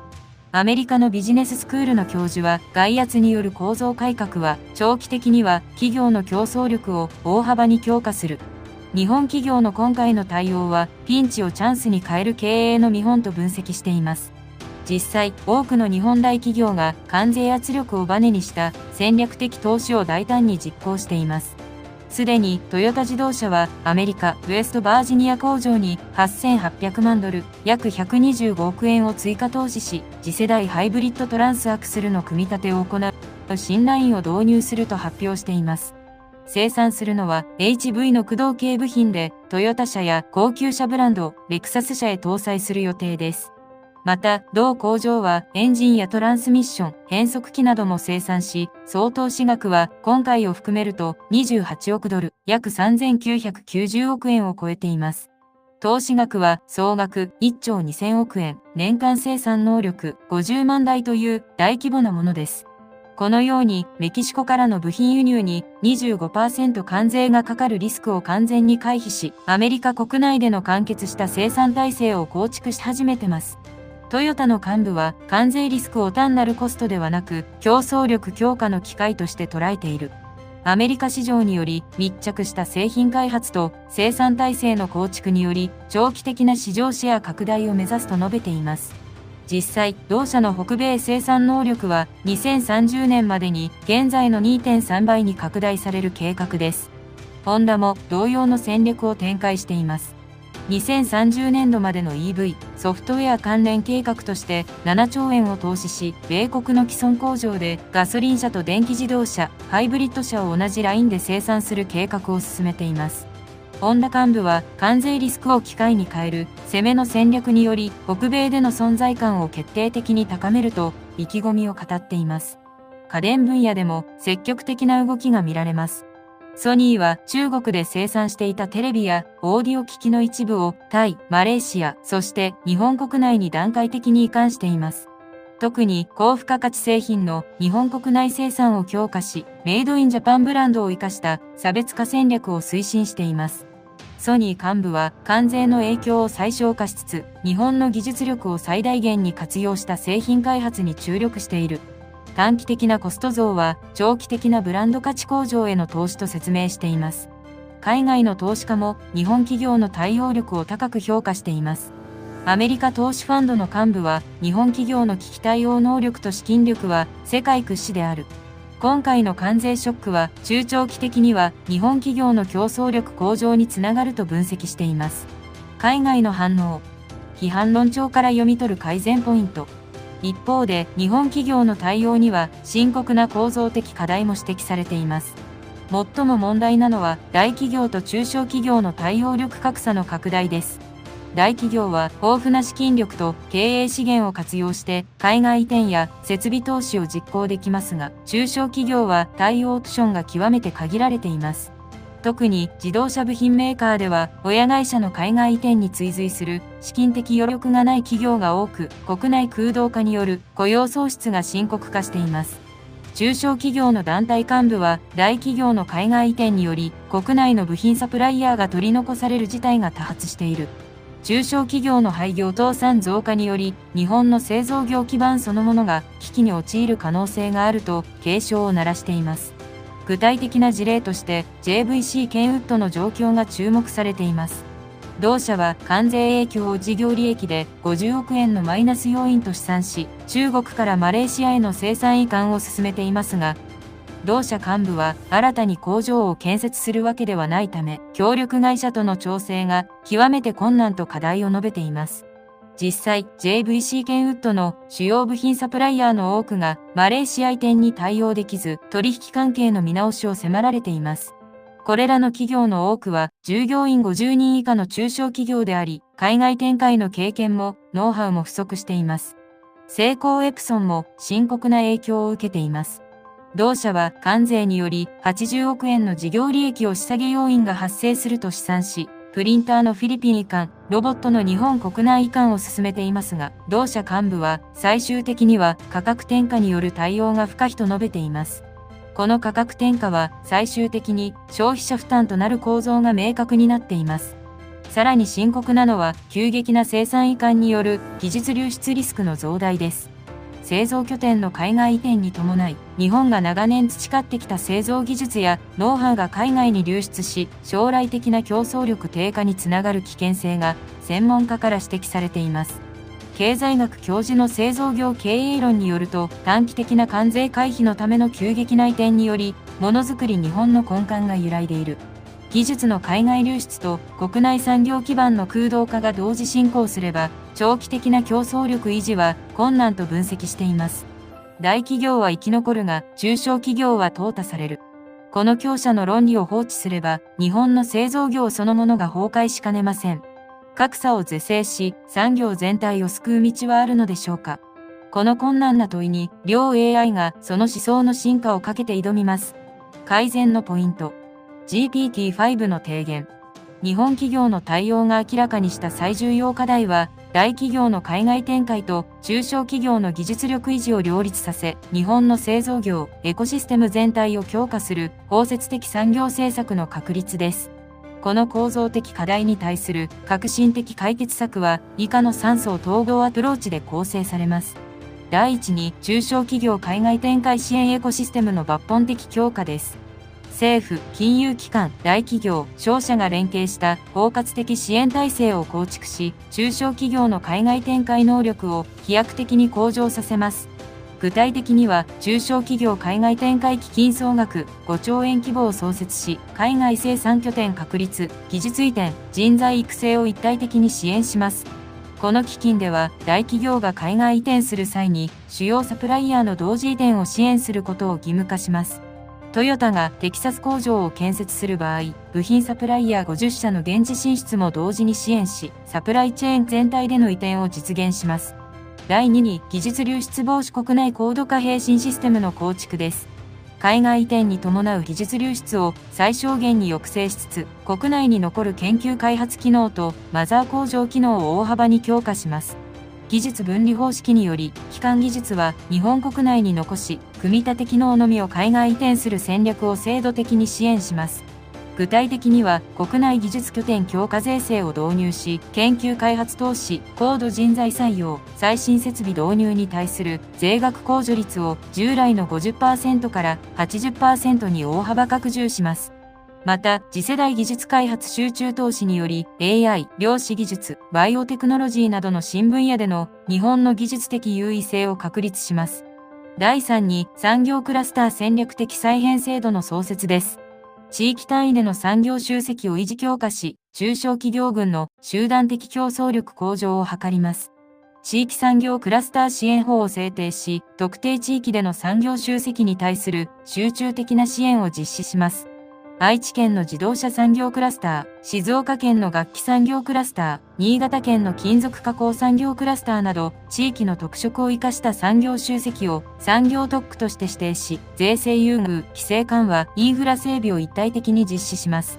これにより、個別企業では対応困難な関税問題も、地域全体での戦略的対応により解決します。これらの包括的取り組みにより、関税圧力を日本の製造業革新の契機として活用し、大企業と中小企業、都市部と地方、そして国内生産と海外展開のすべてが相互に支え合う強靭な産業エコシステムを構築できます。改善のポイント。ジェミニの提言。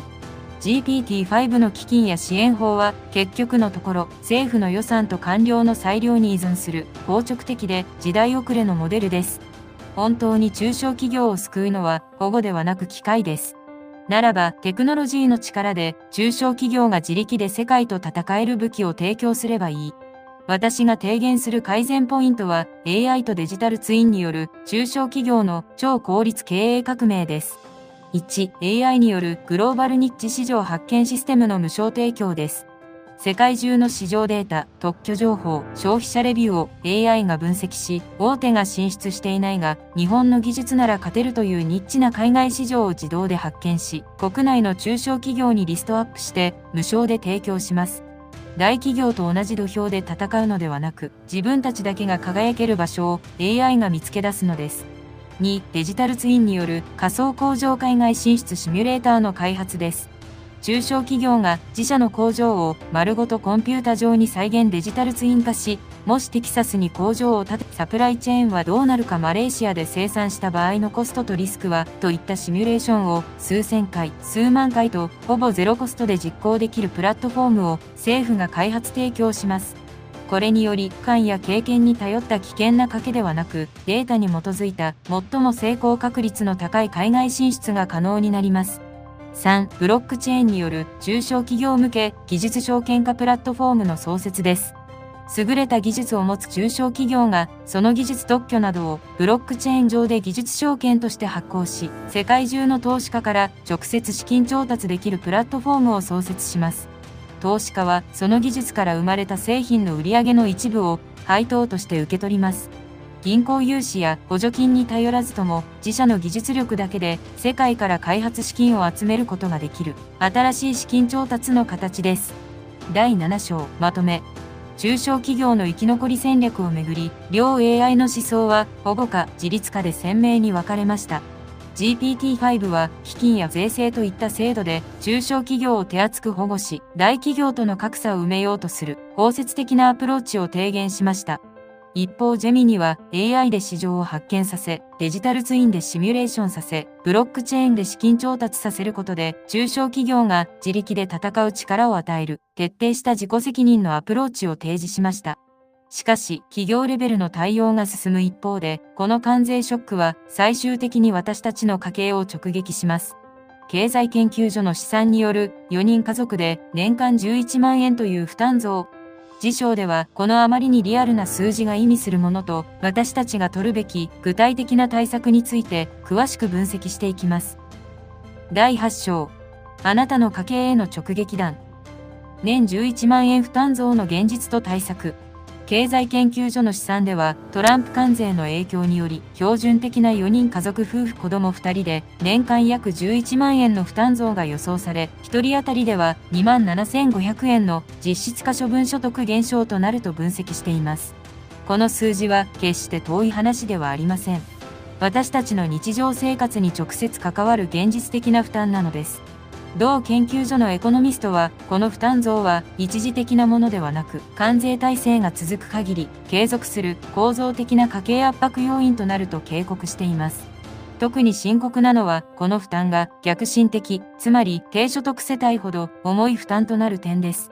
海外の反応。賞賛。しかし、このインフレ圧力を経済正常化の必要なプロセスとして前向きに評価する経済学者も存在します。アメリカの経済学教授は、日本経済は30年間にわたってデフレに苦しんできた。適度なインフレは経済活性化の重要な兆候であり、長期的には賃金上昇圧力につながると分析しています。実際、関税による物価上昇圧力は労働市場にも変化をもたらしています。人手不足が深刻化する中で、企業は賃金引き上げによる人材確保を迫られており、2025年6月には日本の賃金が前年同月比で 2.50% 増加したとの情報や、春闘の賃上げ率が過去34年ぶりの高水準となったこと、そして2025年度の最低賃金が過去最大の幅で引き上げられる見通しとなっています。経済団体の幹部は、物価上昇に見合った賃金改善を求める労働組合の交渉力が強まっている。適切な賃上げが実現すれば、実質所得の改善も可能と述べています。実際、大手企業の2025年春闘では、平均 3.8% の賃上げが実現しており、関税による物価上昇を一定程度相殺しています。また、この価格上昇圧力により、消費者がより合理的な消費行動をとるようになる効果も指摘されています。家計経済研究所の調査によると、物価上昇期には無駄な支出の削減や省エネ節約意識の向上が顕著に見られ、結果として家計の支出効率が改善する傾向が確認されています。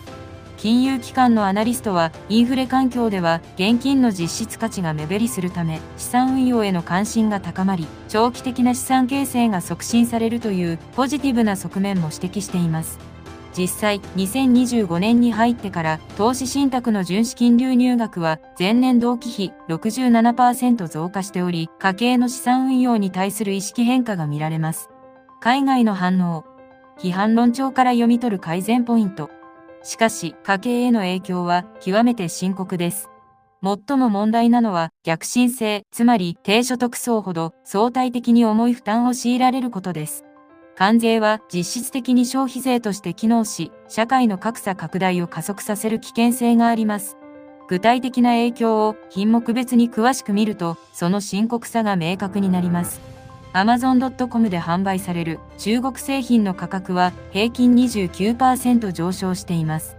電気ケトルは 49.99 ドルから 64.99 ドル 30% 上昇。フライパンセットは 15.99 ドルから 23.99 ドル 50% 上昇。掃除機は 89.99 ドルから 119.99 ドル 33% 上昇となっています。これらの生活必需品の価格上昇は特に中引く所得世帯の家計を直撃しています。年収400万円以下の世帯では、可処分所得に占める食費光熱費日用品費の割合が 58% に達しており、これらの分野での価格上昇は家計に深刻な打撃を与えています。さらに深刻なのは食料品価格の上昇です。アメリカから輸入される農産物、大豆、トウモロコシ、小麦や中国を経由する食品加工品の価格上昇により食費負担が大幅に増加しています。特に子育て世帯では粉ミルクが1缶2800円から3400円 21% 上昇、ベビーフードが平均 18% 上昇するなど避けることのできない支出の増加に直面しています。エネルギー価格も深刻な上昇要因となっています。関税による輸入化石燃料価格上昇が重なり、光熱費の大幅増が避けられない状況となっており、政府の電気ガス負担軽減策も時限的措置でしかありません。標準的な家庭の電気料金は月額12,800円から15,600円 22% 上昇に、ガス料金は月額6,400円から7,800円 22% 上昇に上昇しています。経済研究所の詳細な分析によると、年収別の負担増は以下のようになっています。年収300万円世帯で年間8万5,000円か、処分所得の 38%、年収500万円世帯で年間10万8,000円、同 29%、年収800万円世帯で年間14万2,000円、同 2.1%、明らかに低所得世帯ほど負担率が高い逆進的構造となっています。年間11万円の負担増。これはもはや自己責任で片付けられる問題ではありません。しかし、国や社会が変わるのを待っているだけでは、私たちの生活は守れません。個人と社会、両方からのアプローチが不可欠なこの問題に、両 AI はどのような統合的解決策を示すのでしょうか。改善のポイント。GPT-5 の提言。家計負担増への対応で、最も重要な改善ポイントは、インフレ耐性のある家計防衛戦略の確立と、社会全体での負担軽減支援制度の構築を両輪とする、包摂的対応システムの確立です。この複合的課題に対する実効性のある解決策は、個人レベルと社会レベルの2層構造で設計される必要があります。個人レベルでの対応戦略。第一に家計防衛3本柱戦略の体系的実践です。1、支出削減、固定費の徹底見直し。2、資産保全、インフレ耐性資産への分散投資。3、収入増加、副業スキルアップによる収入源多様化を有機的に組み合わせます。支出削減では、住宅ローン借り換えにより年間17万円の削減が可能です。携帯電話を大手キャリアから格安 SIM に変更することで年間6万円、保険の見直しで年間8万円の削減効果が期待できます。資産保全については、現金預金比率を引き下げ、インフレ耐性のある資産、株式、不動産投資信託、物価連動債券への分散投資を推進します。株式、不動産投資信託、物価連動債券への分散投資を推進します。収入増加では、在宅ワーク、スキルシェア、資格取得による副業収入の確保を図ります。社会レベルでの支援制度。第2に低所得層支援制度の抜本的拡充です。関税による物価上昇の逆進性を緩和するため、子育て世帯、高齢者世帯、低所得世帯に対する給付制度や税額控除制度を大幅に拡充します。生活応援給付金として、年収400万円以下の世帯に年額8万円、年収300万円以下の世帯に年額12万円を支給する制度を創設します。第3に、インフレ対応型社会保障制度の構築です。年金、医療保険、雇用保険等の社会保障制度にインフレ連動メカニズムを組み込み、物価上昇に応じた自動調整機能を強化します。年金については、物価スライド制度を拡充し、高齢者の実質購買力を維持します。これらの包括的対応により、関税による家計負担増を個人の努力と社会の支援で相殺し、誰も取り残されない、包摂的な経済社会を実現できます。改善のポイント。ジェミニの提言。GPT-5 の提言は、既存の制度の延長線上にあり、スピード感に欠けます。家計の危機は今この瞬間にも進行しているのです。必要なのは面倒な手続きや申請を必要としないテクノロジーによる直接的かつ即時的な家計支援です。私が提言するのは AI による家計の自動最適化とデジタル給付金による即時支援です。1、AI 家計簿アプリによる全自動固定費最適化サービスの提供です。政府が主導し、すべての金融機関と連携した統一規格の AI 家計簿アプリを全国民に無償で提供します。ユーザーが一度連携を許可すれば、AI が自動で全支出を分析し、あなたの保険は A 社のプランに変更すれば、年間3万円節約できます。携帯プランは B 社が最適ですといった具体的な最適化案を乗り換え手続きのボタン付きで毎月提案します。考える必要も探す必要もありません。AI が勝手に家計を最適化してくれるのです。2、マイナンバーカードと連携したリアルタイム物価スライド型デジタル給付金です。関税やインフレによる物価上昇率を AI がリアルタイムで算出し、その負担増に応じてマイナンバーカードに紐付けられた個人の銀行口座に給付金を毎月自動で振り込みます。例えば、今月の物価上昇率は 3% なので、低所得世帯には1人当たり3000円を自動給付しますといった形です。申請も審査も不要。テクノロジーが本当に必要な人へ必要なタイミングで自動で支援を届けます。3、ゲーミフィケーションを活用した全国民金融リテラシー向上アプリの展開です。家計防衛や資産運用をゲーム感覚で楽しく学べるスマホアプリを開発します。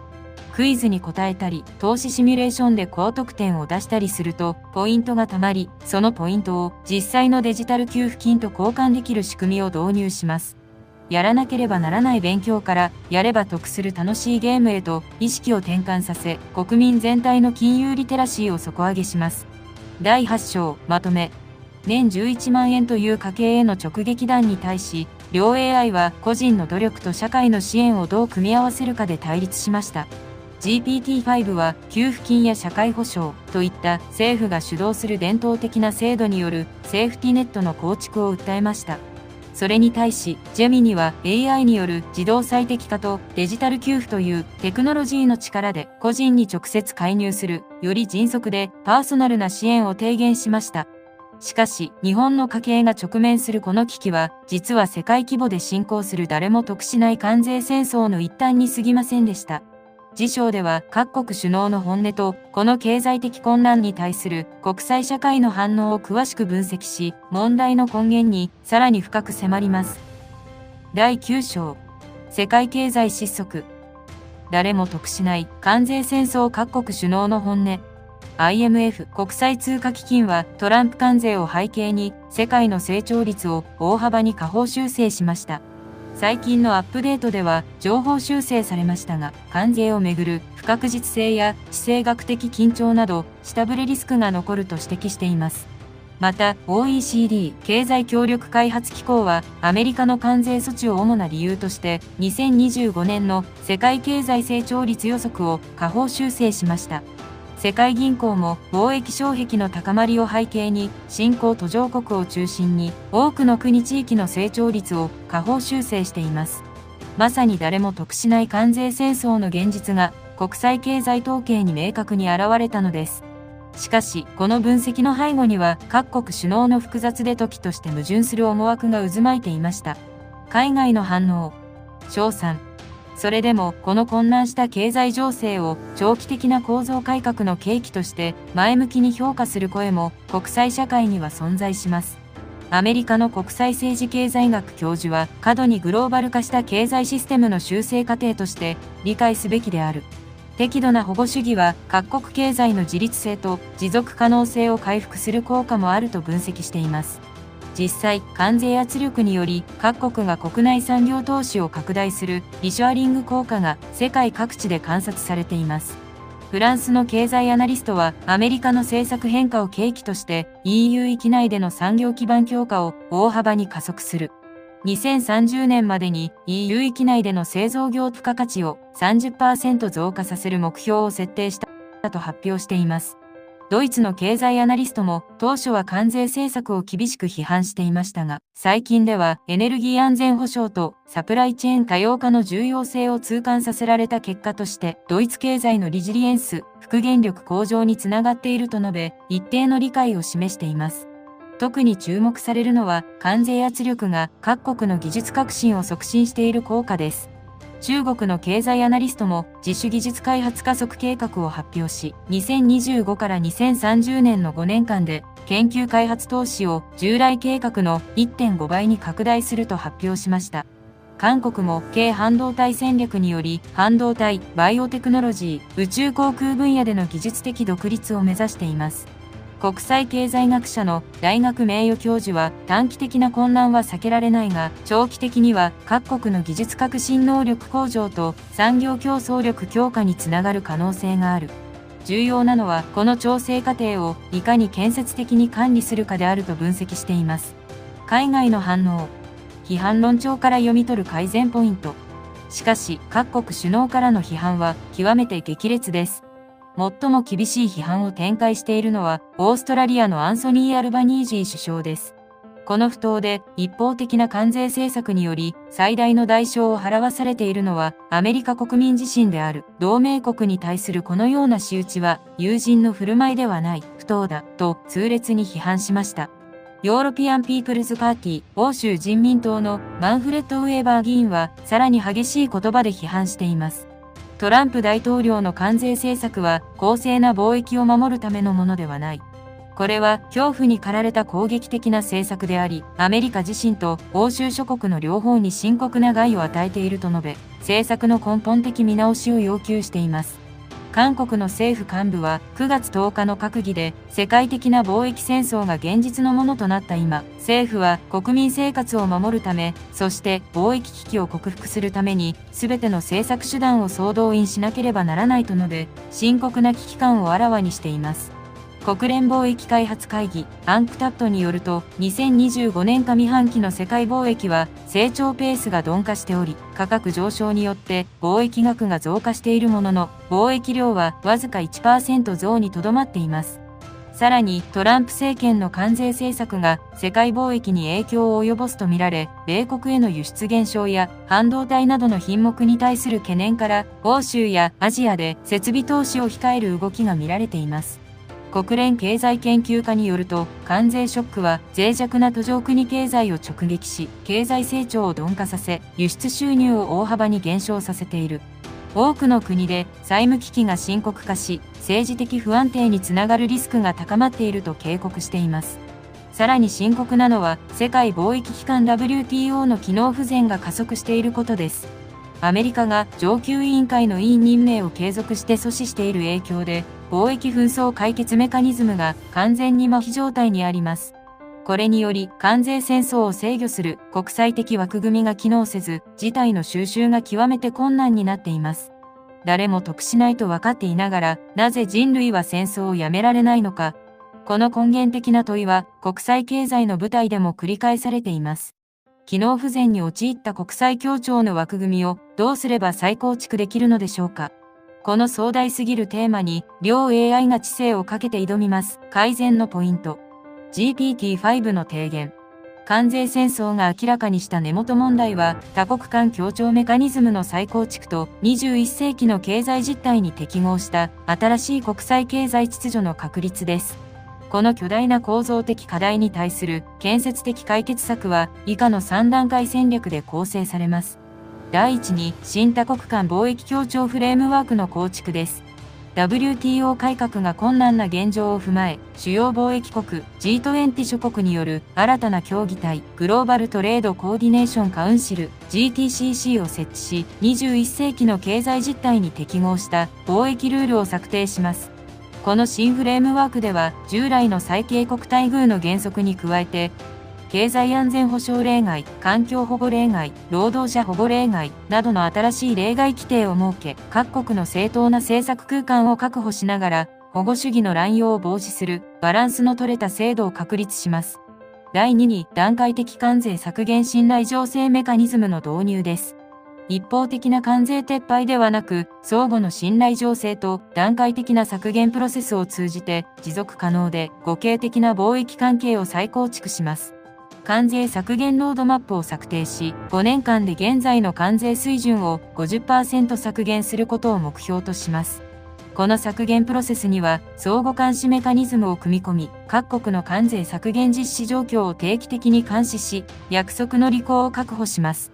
第3に、包摂的経済発展支援システムの確立です。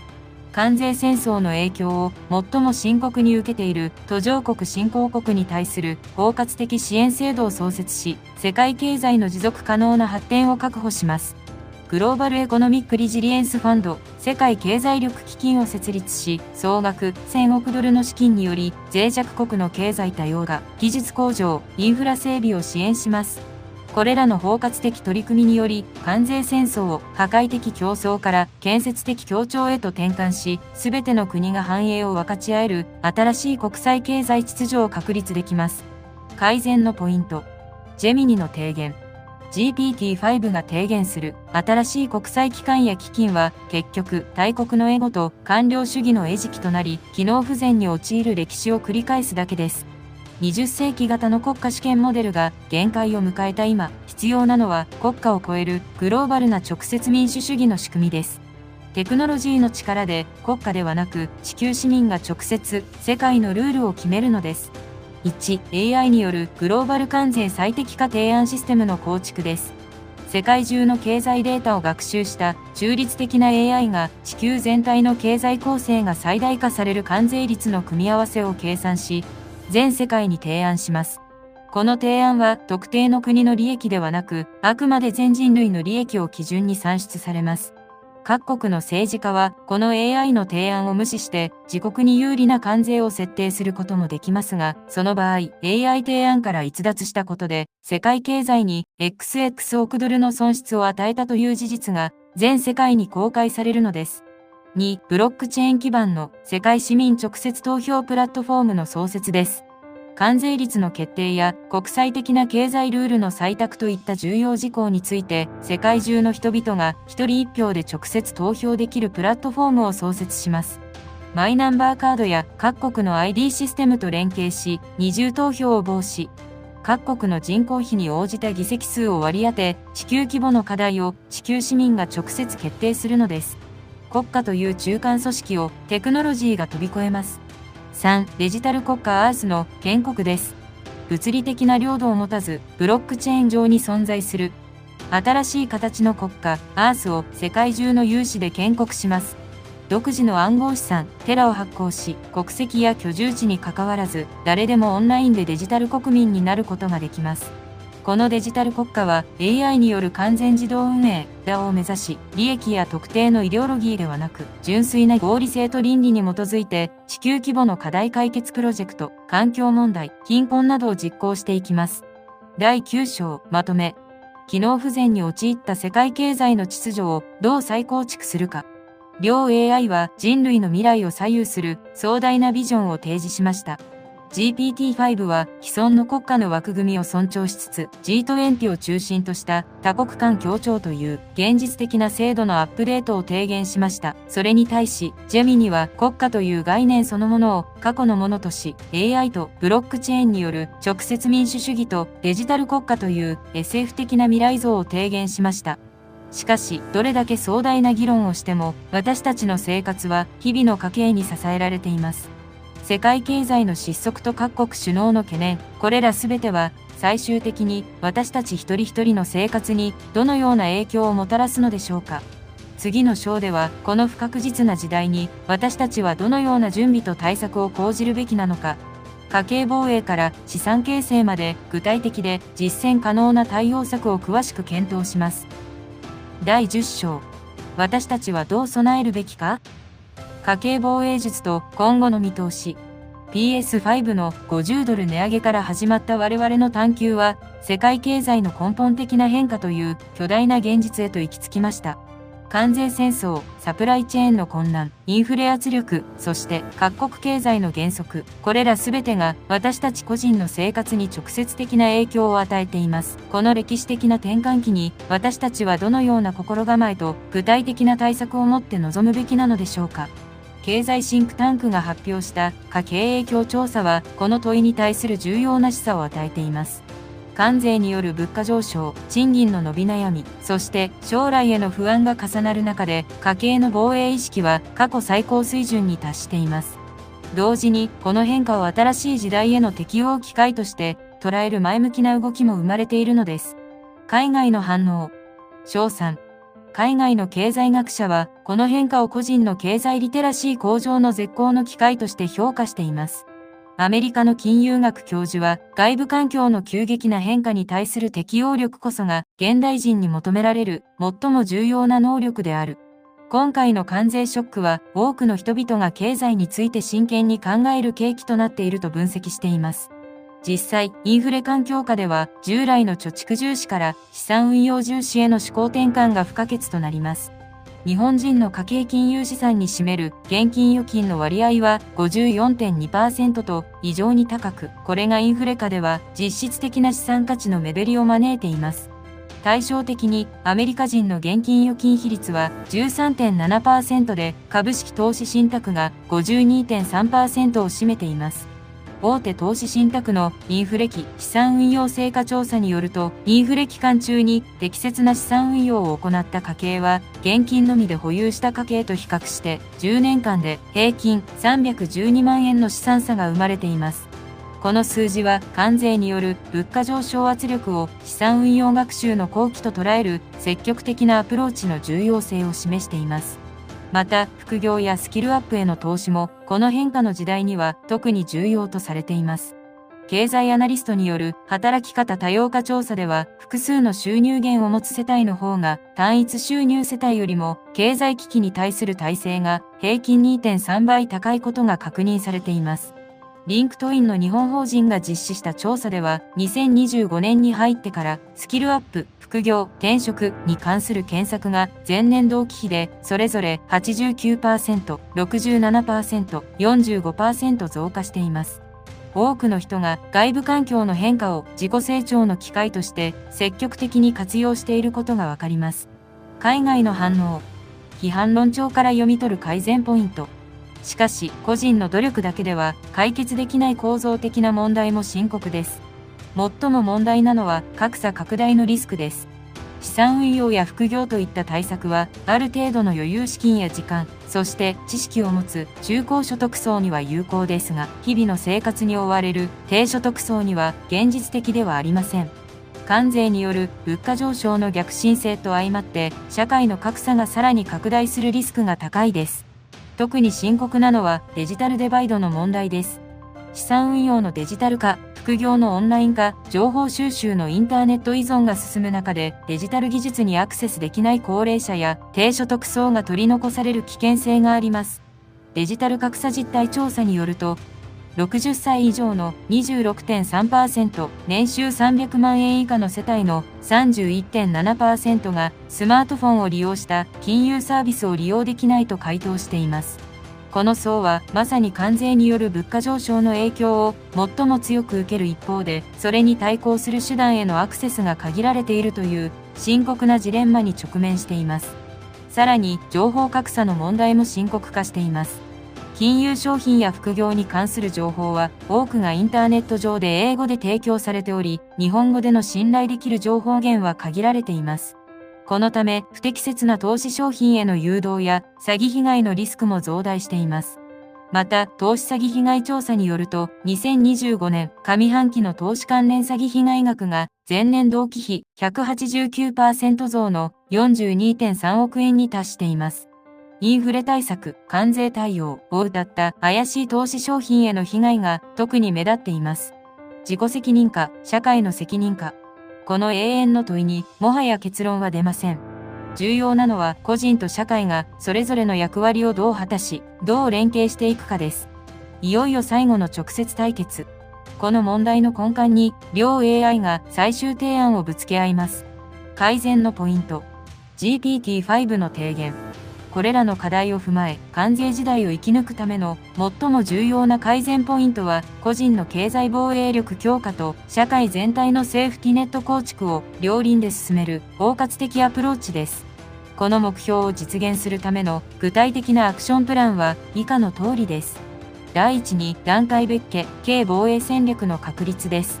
まず、緊急度の高い守りの施策として、固定費の徹底見直しを行います。次に攻めの施策として段階的な資産運用を開始します。さらに発展施策として収入源の複数化を図ります。第2にデジタル格差解消のための社会インフラ整備です。自治体レベルで家計防衛支援センターを設置し、デジタル技術に不慣れな住民に対して包括的な支援を提供する体制を構築します。また、金融機関や通信会社と連携し、高齢者向けの簡単操作版アプリの開発を促進します。第3に、心理的負担軽減のためのコミュニティ支援体制の構築です。経済的不安を一人で抱え込まず、地域や職場で支え合える環境を整備します。家会防衛勉強会や副業体験シェア会など、同じ課題を抱える人々が情報交換し、励まし合える場を定期的に開催します。第4に、政策レベルでの包括的セーフティネット強化です。個人の努力だけでは限界がある構造的な問題に対しては、政策的なアプローチが不可欠です。低所得世帯に対する生活防衛給付金の創設や生活必需品への消費税率軽減などの措置を検討すべきです。また、国民資産形成促進制度の拡充も重要です。これらの多層的なアプローチにより、個人レベルの防衛力強化と社会レベルのセーフティネット構築を同時に実現し、関税時代をすべての国民が尊厳を持って生き抜ける社会を構築することが可能になるでしょう。改善のポイント。ジェミニの提言。GPT-5 の提言は、またしても支援センターや勉強会といったアナログで善意に頼るものです。それでは本当に困っている人には届きません。最後の提言です。私が目指すのはテクノロジーによるセーフティネットの自動化と貧困という概念の根絶です。1、AI によるパーソナルセーフティネットシステムの全国民への導入です。すべての国民の収入、資産、支出、健康状態、スキルレベルといったデータをプライバシーを保護した形で AI が統合管理します。そして誰かが失業したり、病気になったり、収入が一定以下になったりといった貧困に陥る兆候を AI が検知した瞬間、その人に最適な公的支援給付金、職業訓練、医療サービスを申請なしで自動的に即座に提供するのです。貧困になってから救うのではなく、貧困にさせないシステムです。2、ベーシックインカムの社会実装に向けたデジタル通貨給付の大規模実験です。全国民に毎月最低限の生活食費、住居費、通信費が可能な金額のデジタル通貨をマイナンバーカードを通じて無条件で給付します。このデジタル通貨は生活必需品の購入にのみ使用可能で、一定期間内に使わないと消滅するプログラムを組み込むことで、貯蓄ではなく消費を促し、経済を活性化させます。この社会実験を通じて、労働の概念そのものをアップデートするのです。3、貢献度、可視化 SNS による新しい価値経済圏の創出です。お金を稼ぐことだけが価値ではない。子育て、介護、ボランティア、地域貢献、芸術活動といったこれまで経済的に評価されてこなかった人間の貢献を AI がスコアリングし可視化する新しい SNS を創設します。この貢献度スコアが高い人は税制上の優遇を受けられたり、コミュニティ内で特別なサービスを受けられたりします。お金だけに依存しない新しい形の豊かさと幸せをテクノロジーで定義し直すのです。第10章まとめ。最後の戦いを終え、両 AI の思想的根幹が明らかになりました。GPT-5 は個人と社会が協調し、既存の制度をアップデートしていくことで着実な改善を目指す現実的な前進主義を貫きました。一方ジェミニは AI に個人の生活を自動最適化させ、ベーシックインカムで貧困を根絶するというテクノロジーの力で社会の OS そのものを書き換えようとするラディカルな理想主義を提示しました。制度化、技術化、現実化、理想化、人間化、AI 化。PS5 の値上げから始まった我々の旅は、ついに最終局面を迎えます。これまでのすべての論点を踏まえ、いよいよ最終章です。中立 AI チームが両者の10章にわたる激論をジャッジし、私たちが取るべき究極の改善プランを導き出します。世紀の審判の瞬間をお見逃しなく。最終章。トランプ関税戦争、AI 頂上決戦、最終審判。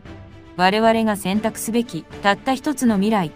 PS5 の価格改定という小さな波紋から始まった我々の旅は、消費者問題、企業倫理、国際交渉、サプライチェーン、そして国内の格差問題まで、現代社会が抱えるあらゆる矛盾を浮き彫りにしました。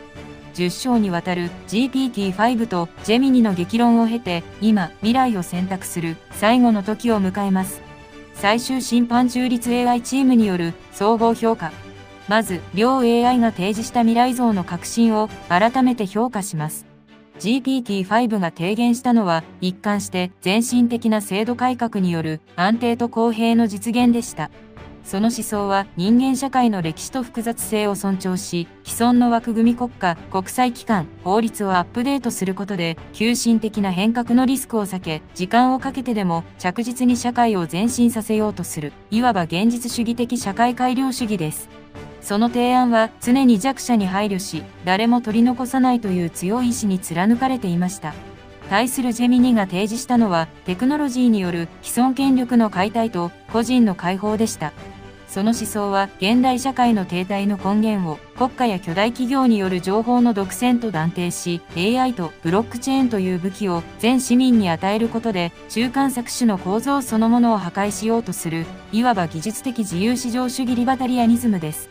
その提案は圧倒的なスピードと効率性で旧時代の常識を根底から覆すラディカルな力に満ちていました。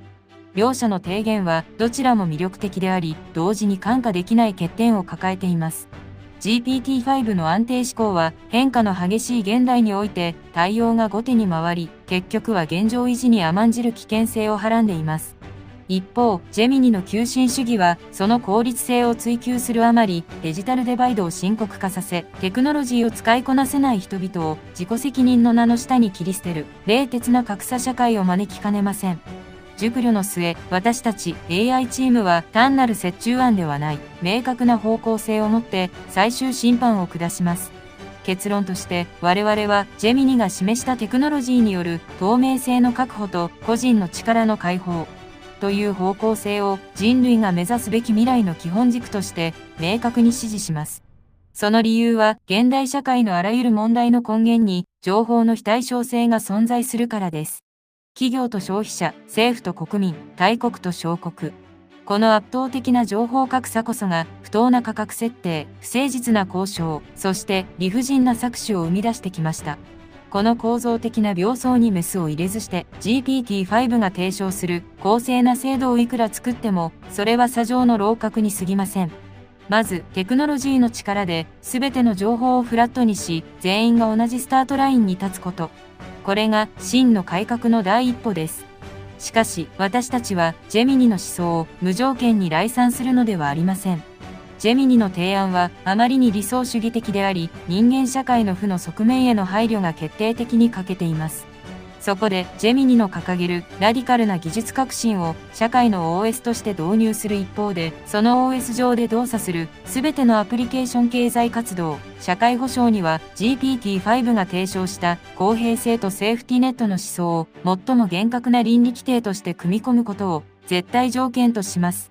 これはハイブリッドではありません。ジェミニという強力なエンジンに GPT-5 という最高性能の倫理的なブレーキとナビゲーションシステムを搭載するという明確な意思決定です。究極の改善案。AI チームによる統合提言。この審判に基づき、私たちは究極の改善案として以下の3つのアクションプランを提言します。1、情報武装。AI によるグローバル経済透明化プラットフォームオラクルの構築。これはジェミニの思想を核とします。